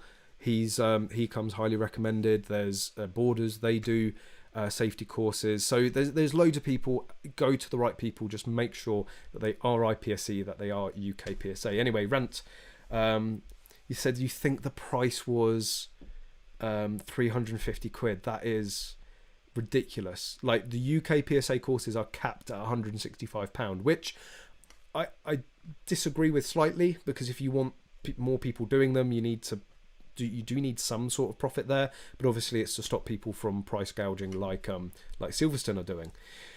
In North Wales, yes, so you want to get in contact with Pro Shoot Firearms. They do a lot of safety courses. So Pro Shoot Firearms, Rossendale, or I don't know necessarily if it is Rossendale. Vanessa Duffy, I'll try and find the Galloway. So it's the Galloway Small Arms Club, I think it is. So that's Dumfries and Galloway. I believe that's where the level 3 match for the UK is. So you want to get in contact with them and try and ask for Vanessa Duffy. Ian Corrigan, that's it. I couldn't remember his last name for a second then. So Ian Corrigan is a super chap. He actually did my first shotgun safety course. Unfortunately, I didn't join the UK PSA quick enough. It expired, and then it was Connors that redid my shotgun safety course. Of course, Connors is a fantastic fantastic instructor. Highly recommend. So yeah, I think all these people are contactable on Facebook, or again, you can go through the UK PSA. But North Wales Pro Shoot, I think Pro Shoot are North Wales. I know they're in Wales. Let me have a quick. Actually, I'll bring it up on here if I can find it. Pro Shoot Firearms. This is potentially as well. This range is worth a. They are South Wales, but they're probably going to be your closest club. That's actually one of the courses right there that you can see there. Oh no, I haven't transferred you. There we go. Let's see if I can find that photo again. That I believe might be a safety course, but there we go. That's what you want. So that guy there, I think that might even be Brian himself. Who owns Pro Shoot. So that is what you're looking for, that red shirt. That is a UK PSA match official qualified RO shirt. That's what the instructor should be wearing whilst they're giving you your safety course. Of course, it does vary from time to time. There you go. That's on the right hand side there. Practical Shotgun PSG Long Gun Safety Course. So they're doing that in Caerphilly. So you can go and get signed up. Again, this is pro-shoot.co.uk. And I would, if you go and do the shotgun long gun safety course, that will also qualify you for mini rifle as well. To go and get into handgun in the UK, you need to do an Action Air safety course. I would get in contact with, let me find it. If you want to go down the handgun route, you want to look for, that's probably not the best idea to be going on my Facebook. live on stream, because God knows what's likely to pop up. Let me see if I can find it first, then I'll show you guys.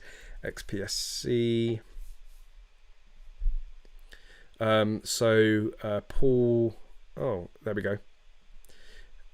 So this is, if you want to get into handgun shooting, now I know what you're probably going to say, but that's Action Air.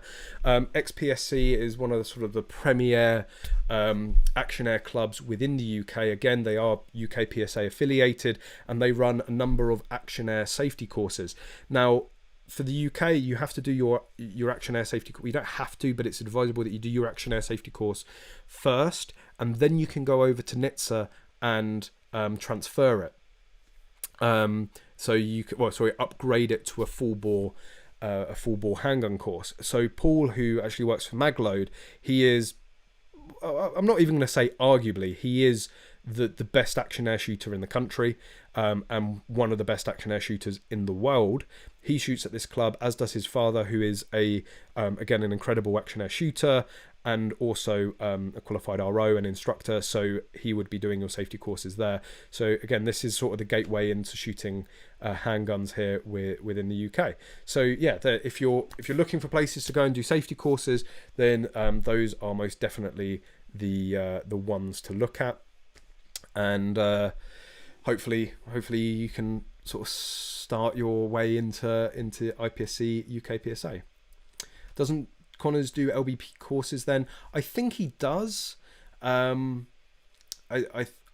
It's again the whole the UK PSA has been through a massive transition in terms of their training over the past few years, and the old rules, some haven't fully come into effect, or some people don't know if the transition has come into effect, or if the new rules are the new rules and what exactly they are. So there's a little bit of confusion.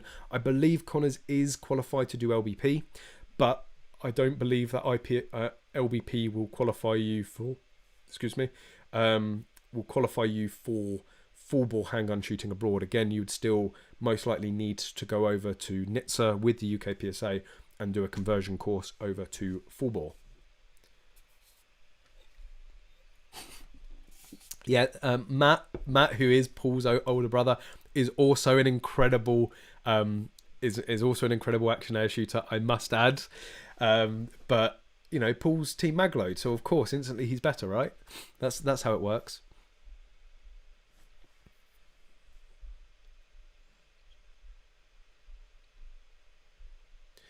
Don't you need to do the NRA handgun course before black badge in NRA? NI? I don't know. What's the black badge? IPSC black badge course was only around 20 quid. But you guys probably shoot it a lot more than we do, obviously. So I don't know. I've not heard of the black badge course, to be honest. But yeah, anyway, there's a bit of an overview of all of the ranges and courses available in the UK for IPSC. OTDJ, if I was to do the PSG safety course through the NRA, would that allow me to apply for an FAC shotgun before finding a local club, or while sitting in waiting periods for my local PSG club? So that's a sort of a bit of a tricky one. I mean, if you've got a safety course and you're a member of the NRA or the UK... Well, if you're a member of the NRA is in itself a Home Office approved club. So if you're a member of the NRA and you've done their safety course, then yes, that will fulfill your needs for getting a firearms certificate. Personally, I would advise going the UK PSA route. The courses are cheaper. You can become a member. They're not a Home Office approved club, but you can join somewhere like KFC, become a full member there within 3 to 6 months, and with a UK PSA safety course, you will then be able to shoot internationally, you know, on the world stage, no problem at all. The NRA safety courses are only for the NRA.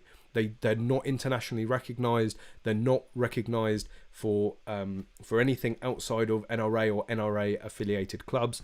UK PSA is IPSC, and that is recognised internationally. So you definitely, you know, I think that's the better of the two to do, and also it's cheaper. So you're saving money and you're effectively getting something that's a little bit more useful.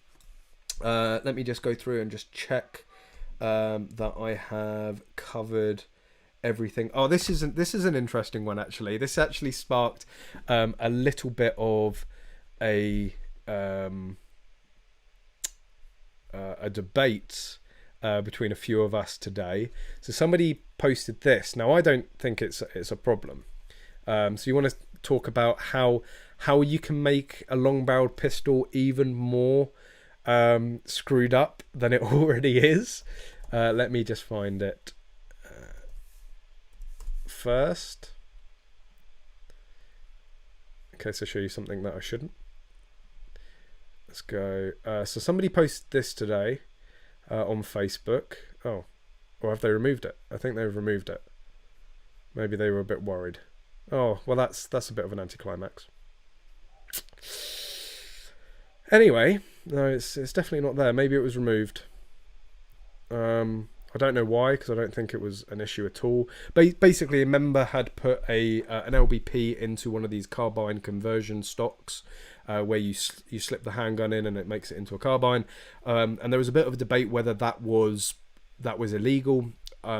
Both Connor's and I opinion is that it's not. You're not creating or manufacturing a new gun. You're effectively just putting a stock on an already registered gun. Changing a stock on a rifle, that's not an issue. Anyone can do that at home, as long as you're not, cutting things off of the gun. If you're actually physically modifying it, just putting it in a carbine that actually makes the gun overall longer. I can't see anybody having an issue with, but they have taken that down. So I'm not going to share any photos. They probably don't want that shared any further. That's why they've taken it down. Check Discord general shooting. Oh my god, this cannot be good. So again, if you Oliver, if you're watching, post a link for the Discord for me, please, and join us. And I will be also, guys, if you want to come and have a chat after the stream, I try to answer as many questions as possible as I'm going through, but obviously I've got 3 screens, a camera, a mic, and doing 15,000 different things at once. I do miss a few things. So what are you guys chatting about now? So I tend to go into the Discord after the streams. So if someone would like to post a link to the Discord, you can join after the stream and join me in there. What's going on? Oh, okay. Well, Aris, I just said I didn't want to necessarily show it if people didn't want people to see it. Although yeah, no, I mean, I appreciate it. I don't think people, if the guy's taking it down, I'm not gonna go and then share it even more. Although obviously you guys are in are in the Discord. Night, Daniel. Thank you for joining. Good night kisses and all that. You have it in Facebook Messenger. People keep sending it to me, but if it's been taken down by the original poster, I really don't want to propagate it. If they don't want it being shared out online, oh yeah, I'm delayed in the head and on the stream. So what? Oh yeah, Connor's actually raised an interesting point today. Apparently, there's been a spate of fake gun companies and fake gun competitions, and basically they're duping people. I believe it's basically I'm going to get the post up now for you guys. So we found this, well, Connor's found this and he thought I should share it. So this was from Facebook earlier today. So people are impersonating gun companies, so obviously Ruger on this example, and they're basically trying to get details, bank account details, sort code, I don't know, or just your address, because obviously, if you're going to respond to a gun competition, you're most likely a gun owner. So getting gun owners' details and all that, and apparently Browning Europe has had the same problem a couple of weeks ago. So just be careful, guys. Just always be very cautious on Facebook, just in general. But this is definitely something to be aware of. Keep an eye on. Let me know if you've actually seen anything similar But it's worrying. You don't want to be giving out your details to some randomer on Facebook, especially if they're able to then, you know, potentially link you to being a gun owner, and then they've got your address. You know, could be, you know, I guess what the scam probably is, oh, you need to come to this office at this time of the day to come and collect your prize. They know then you're not going to be home, and they've got your home address and things like that, or they then know your address and they know where the guns are. So, you know, be very careful.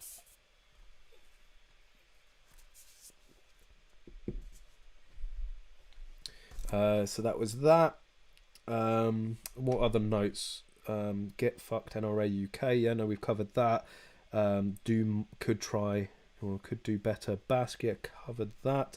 I just want to say, I think I sort of got onto the conversation earlier, but we sort of tailed off as I tend to do. It's just short attention span. I'm sorry, guys. So we've got American shooting trips now.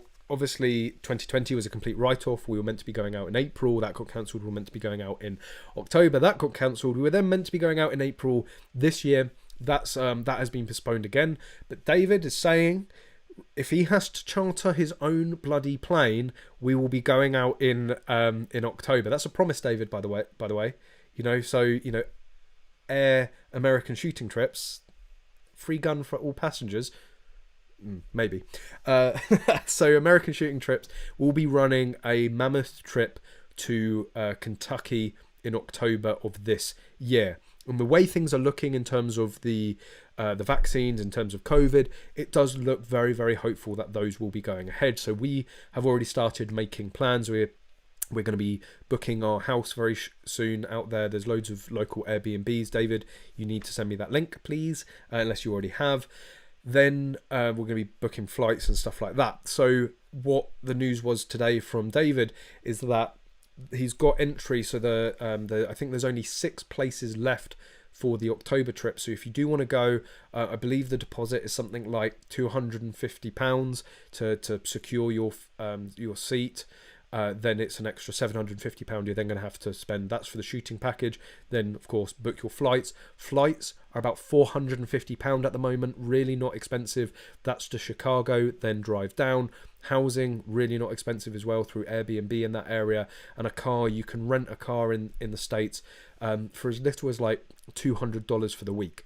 So the plan for most people is a £400 flight out to Chicago, get a $200 car for the week, drive down. I think housing is around sort of $600 to $800 for the week, but you can share it with people, split the cost. That makes it potentially $200 or $300 each, plus the £1,000 for the shooting experience.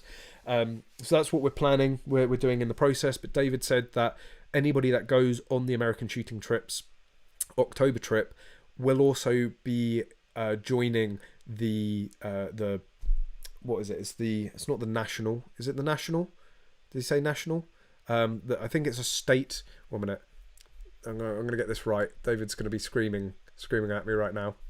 I think it's the Kentucky State 3-gun championship that he was talking about. I'll just bring up his message. Yeah, so it's so he's confirmed the entry to a huge Kentucky State 3-gun match on the Friday. So you're going to have the whole week to train, to get familiar. You know, if you've never shot a handgun before, to get familiar with it. Apparently, there's going to be 400 competitors in this state 3-gun championship. Now, the 3-gun match that I think you saw on the channel a couple of years ago, that was, I think, around 150 competitors, and that was a big match. 400 competitors for this 3-gun match. It's going to be absolutely mental. Of course, being Kentucky, where they're very, very friendly with their local police, machine guns will just appear, and yes, you will get to shoot them. So it's an incredible trip. I've been on 2 so far out to Utah. It is a different location, but it's basically like free-for-all with the guns. Quality instruction as well. I can guarantee you have a good time. So 6 places left on that trip. Get in contact with David, get in contact with American Shooting Trips, and get your place.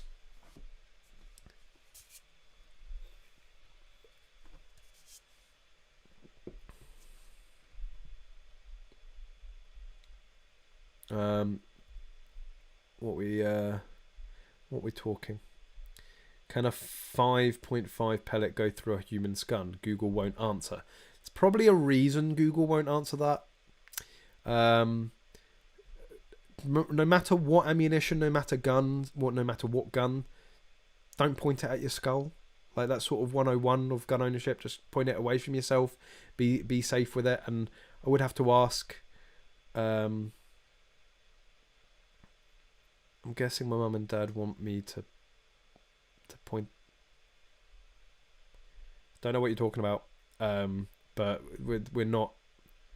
What are you talking about? Where are my mods? Where are my mods? Yeah, we don't want to be talking about that. That's not what we're interested in when it comes to shooting. We're very much about target sports, 3-gun, IPSC, not about all that sort of stuff. So, not really going to get involved in that conversation. You're very right, David. You do have a 747 pilot at KSC, so I guess it is going to be a private jet out to Kentucky. Then it's confirmed. The wildlife films. Thank you for reminding me. That should have most definitely been on the list to talk about. Obviously, have to be a little bit careful with this conversation. If I were Daniel Arias, no fucking way. No, you're not. I need to be able to stop you guys. I'm not giving you free reign. I can. I'm sorry. You're gonna go into a timeout because I'm sorry. I'm all for free speech and all that, but it's not. I'm just not interested in talking about that, unfortunately. So you're on the naughty step. Sorry, Wolf. Thanks for joining, but that's not stuff that we want to talk about, really. Anyway, so wildlife films. There is a very interesting video, and first of all, I have to give the massive disclaimer here. I do not advocate condone, or in any way. What's the word? I don't advertise. Don't break the law, right? I do not condone people breaking the law. I do not condone people, certainly when it comes to firearms laws. But within the history of UK firearms ownership, PA Luty is a big name, okay? And if you don't know who he is or what he did, he basically put out into the wild the schematics and guidelines and instructions to be able to make a homemade gun, right? Again, I do not advocate doing that. I do not suggest that anyone goes and breaks the law. This guy did, and he spent most of his life in prison. Ended up, his family were, dragged through the ringer with it. Really not a nice experience. At the end of the day, what he did, whilst it was in protest, was against the law. And if you go out there and break the law, if you don't do the crime, if you're not willing to do the crime. However, Wildlife Films have done an incredible documentary on it. Again, it's not biased either way. It's not saying he was in the right or he was in the wrong. It's purely just looking at the facts and the timeline of the situation. So I guess you can follow their channel through the... Can you do that? Or I'd rather not post it in here, if I'm going to be honest. Again, this is unfortunately the issue that I have with Hampshire, is that if I am in any way seen to be provoking or seem to be advocating something that is illegal, like PA Luty, well, him himself wasn't legal, but what he did was. So I would love to share it. I would love people to see it, but of course, you guys, you can use your brains. If you want to go and learn more about it, go and check out the documentary. I would copy and paste the Wildlife Films. Go and have a look at that. It is a fascinating bit of history. Of course, there was a brilliant video as well by Forgotten Weapons on it, where he actually gets hold of one of the actual guns that Luty built. The guy is, he was incredibly smart to do it, right? He puts a lot of time and a lot of effort into it. It sort of goes to show what happens when you piss someone off that much, what they're willing to do. And it was all in protest. It was to show basically that gun laws are meaningless. And actually, we're sort of seeing a resurgence of that with 3D printers, you know, with wiki weapons, with defense distributed. Again, I do not condone or advocate or suggest anyone goes and prints a gun illegally at all.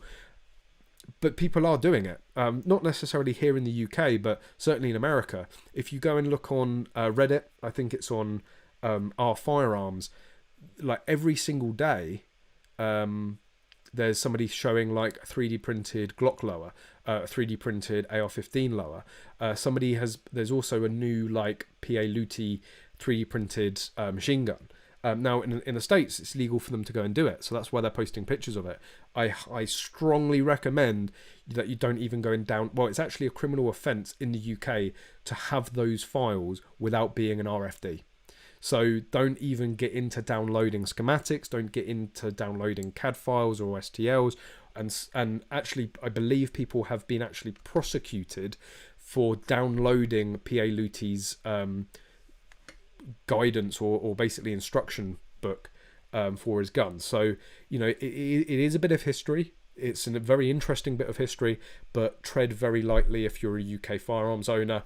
Any association with that could be very dangerous. So yeah. Thanks for understanding the wildlife films. I did really like it. Again, I appreciate the I forgot to, I do make a cameo in it. So wildlife films, you know, again, I would love to see more documentaries from you. It was really well done. I really enjoyed it. It's very rare nowadays that like I go and see something and I, you know, like a YouTube video. I usually have stuff in the background while I'm working, and that I was glued to. It was just fascinating. I knew about the general premise of it. I knew about the general background, but there was a lot that I learned from that video, so I'd highly recommend it. No Arius. I said I wasn't going to link it for obvious reasons. Oh, and this is why you're not a mod. But if you really want to go and see this video, go. It's the Wildlife Films. Go over to his channel. But again, I'm just a bit averse to doing that. Bill Holmes. That name doesn't ring a bell. So again, another one I'd be interested in seeing. My favourite gun printer is the Daily Mail reporter who printed a gun and bought it on a Eurostar without any repercussions. Actually, this is too good. If you guys don't know what this I am going to show, because it is the Daily Mail. This is a you know, a mainstream, you know, national newspaper. And if I get, well, apart from just the disgrace of showing the Daily Mail on this stream, but let's see. But yeah, I can't see the police have any issue with me actually printing off Freudian slip right there. Showing one of their articles. Let's see if I can find it. Eurostar.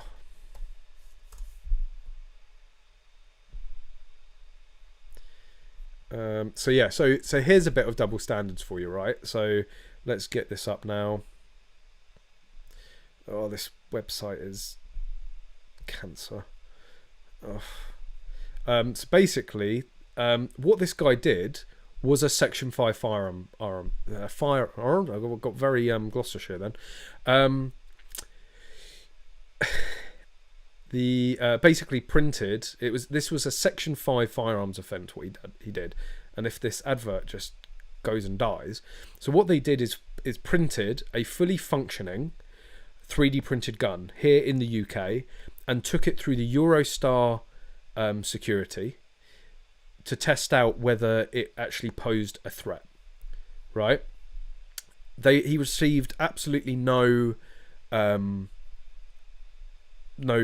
repercussions, no criminal charges, because now there is, it's not necessarily an exemption, but that there is dispensation, let's just say, for journalists. If it's in the public's best interest for journalists to go out and do their job, to expose potential flaws, to expose things like this, then it can be looked on lightly. And I guess that's ultimately what they've done. They've highlighted that there is a potential risk here, and I guess the security services will be very interested in their findings so that they can potentially tie up any loose ends. But that's what he did. And got absolutely nothing. I can guarantee, I could put £1 million on it.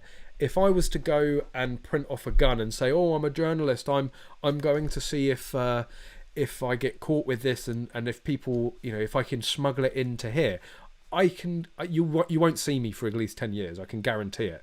But because it's the Daily Mail and they're journalists, they get away with it. Do you think that the cat could be out of the bag with arms restrictions at this point, as pretty much any gang can set up their own production completely under the radar? Abso-fucking-lutely. I have been saying this for probably 4 or 5 years now, and admittedly I get laughed at less now every time I say it, but when I first said it, just people wouldn't take it seriously. They were like, "Oh, don't be silly, like you're talking bollocks. No one's ever gonna actually do that. You're never gonna get an actual functioning firearm from a 3D printer."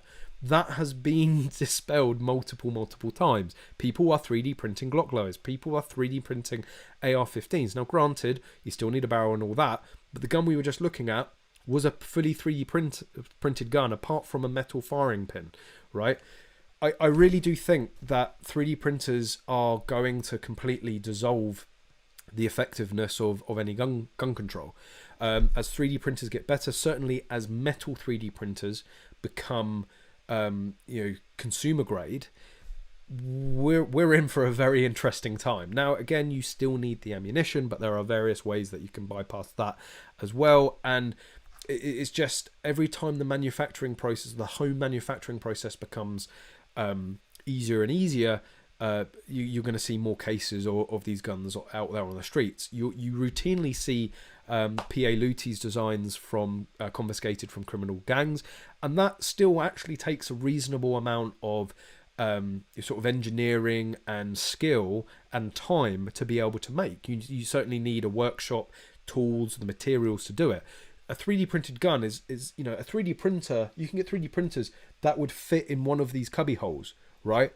No tools lying about, no material lying about, no adverse noise.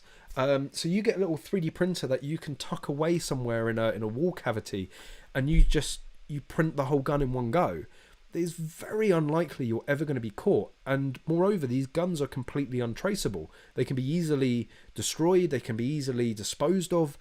So then you end up with disposable firearms for criminals, which is at the moment it's still like you really have to have done something serious to get somebody to use an illegal firearm on you, because obviously that's the whole murder is illegal thing, but firearms are traceable, and the way it works in the criminal underworld as far as I'm aware is that if you take a gun that has never been used in crime and then you go and use it, you end up having to pay a lot more in terms of the rental fee for that gun.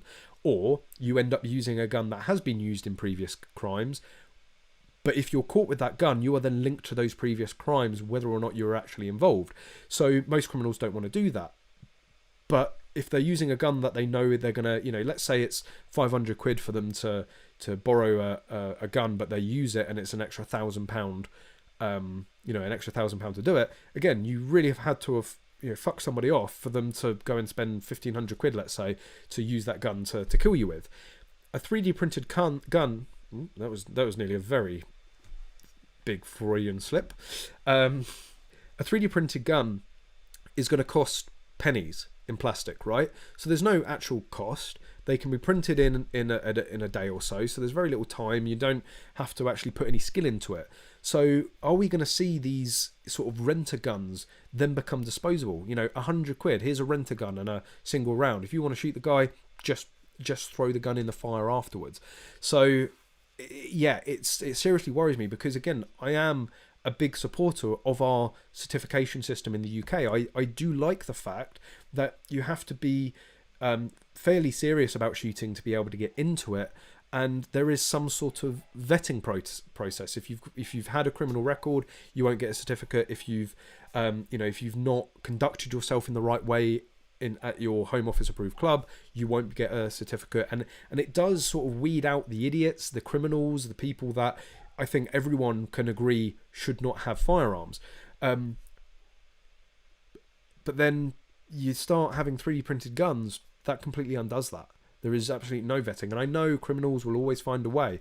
But at the end of the day, smuggling a metal firearm into a port is a lot harder than just 3D printing one from the comfort of your home. So there is, I think ultimately, yes, the long answer to that.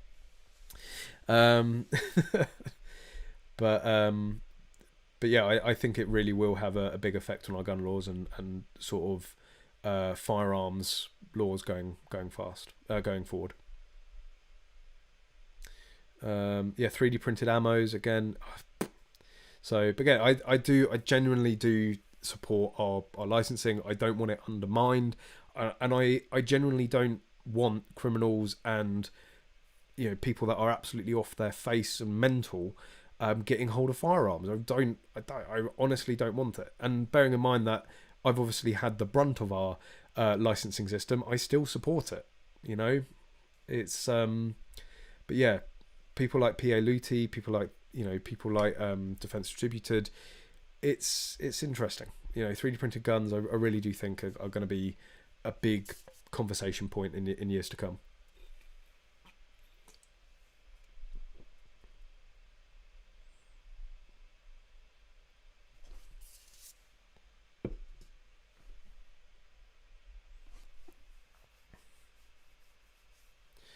Do Natasha Drummond at the Home Office?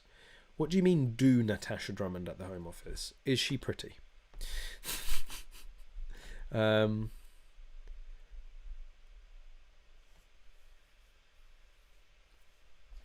See, again, yeah, Alberto, I completely agree. You should, ultimately, you just need to be, you need to make the consequence of being found with one of these things so severe. But ultimately, if someone is carrying a gun around to do somebody harm, the consequence of the harm they're going to do is going to be far outweigh the consequence of having hold of that gun. However, perhaps they should make holding an illegal firearm 20 years in prison minimum, or 30 or 50 years. So perhaps that would discourage people more. I don't know, but again, people are still going out and murdering people with knives and guns, and that gets you a pretty hefty prison sentence, doesn't it? Evening, Tom. Thanks for joining. Committee meeting for the club. Well, you should just live stream me during the meeting. We could have talked about Froome.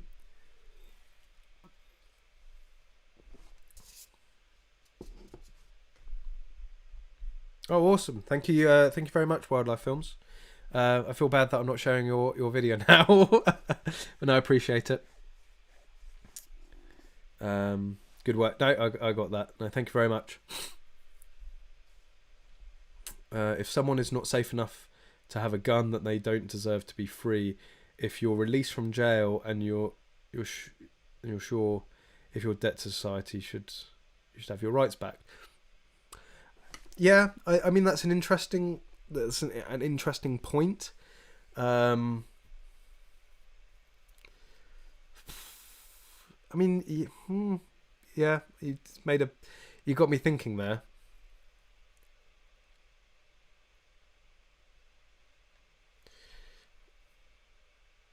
I don't know. The thing is, what normally happens with release from prison, right, is you are released on parole still. You're released on a license. Again, I've never had the privilege of going to prison, and I don't know a huge amount of people that have, but I believe what ends up happening is that you are still released on license. It's almost like they give you a trial period. They give you a trial period once you've left prison to see if you're going to go back to your old ways, whether you're going to repeat offend. Now, I believe the way it is in the UK, if you've served a sentence, if you've had a custodial sentence for 3 months or more, then you have to wait at least 5 years from the end of your sentence until you can reapply for a firearms license. Now that I think that's pretty fair. That gives you so I'm not necessarily, criminals for the life of them. People make mistakes, they do learn from them, they do they do correct that. And once again, I do agree with that, and that's actually what the law is here in the UK when I come to think about it. I think that 5-year period, again, is just to make sure that you don't come out and reoffend. Somebody that has already committed an offence is greatly higher in probability on committing another offence.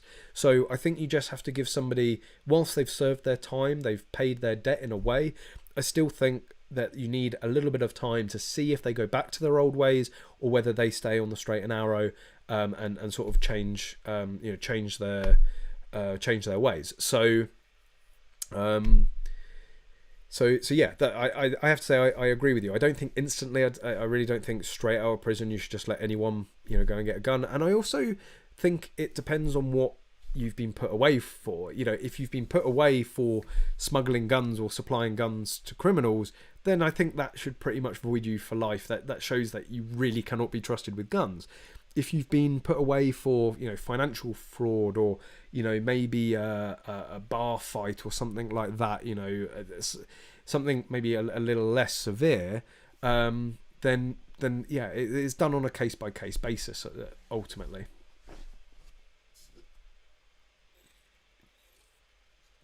But yeah, it's not difficult at all to. It's honestly not difficult at all to lose your FAC or be potentially void from having one in the future. What do you think about FPS Russia? From what I understand, there's an interesting live stream he did, I think a year or two ago, where he sort of goes into the ins and outs of what happens. As far as I'm aware, he did have a shit ton of weed, which at the time was a federal offence. He got charged with a federal offence of possession. I know there was that thing about his business partner being killed and all that. There was some really dodgy stuff. But again, he broke the law. He had an illegal substance and he had class 3 firearms. The two don't necessarily, illegal substances and firearms don't usually go together very well when it comes to law and order. So yeah, that's sort of what I understand of the situation. Again, break the law, do something stupid, you should pay the consequence. There should be consequence.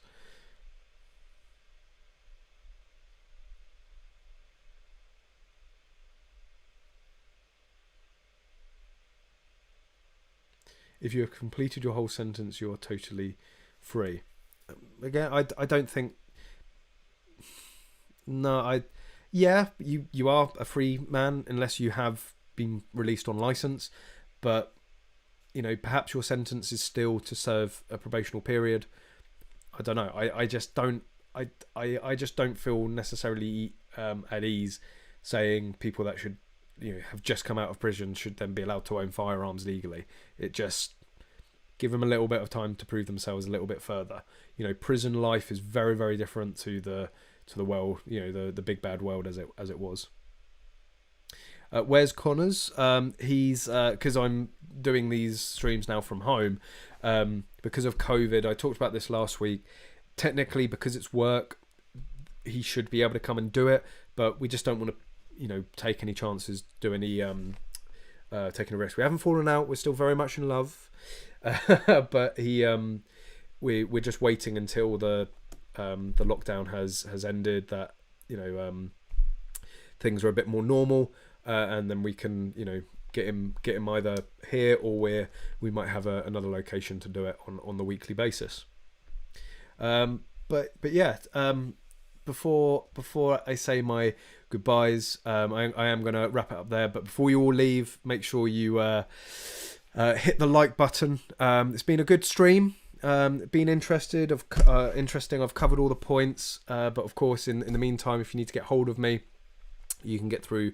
There's the English Shooting Facebook page, the Facebook group, through the channel, via email, so on and so forth. I'm actually going to be on the Discord right after this, and I don't know if there's anyone to post the link, so I'm going to post the link. So if you want to come and hang out on the Discord and have a chat, just give me a shout on there, and we can have a chat. But yeah, it's been a great stream. Another solid couple of hours. Nearly 2.5 hours. Let me just get that link for the Discord if you guys want to come over, and let's copy link address. So I'd highly recommend joining the Discord. Really like-minded UK shooters. Yeah, everyone liked. Make sure you hit that like button. Make sure you share. But yeah, been an awesome stream again. We had a load of. I think we hit over 100 concurrent viewers again. So it's growing. So I appreciate everyone that comes by every single week. I do enjoy them. They are good fun. I hope you enjoy them as well. Of course, that's the main point. I hope you got all your questions answered. So same time, same place, same day. It's going to be 7:30 next week. Thursday. I'll try and get the link out as early as possible. Don't know what we're necessarily going to talk about, but we'll see what the week has in store for us. But there we go. Yeah, really enjoyed it. Thank you everyone for joining. If you are new to the channel, if you just found it, make sure you subscribe, obviously, and again, give the video a big thumbs up. And yeah, we'll see you next week, same place, same time. Thanks for joining again, and as always, guys, hope to see you soon.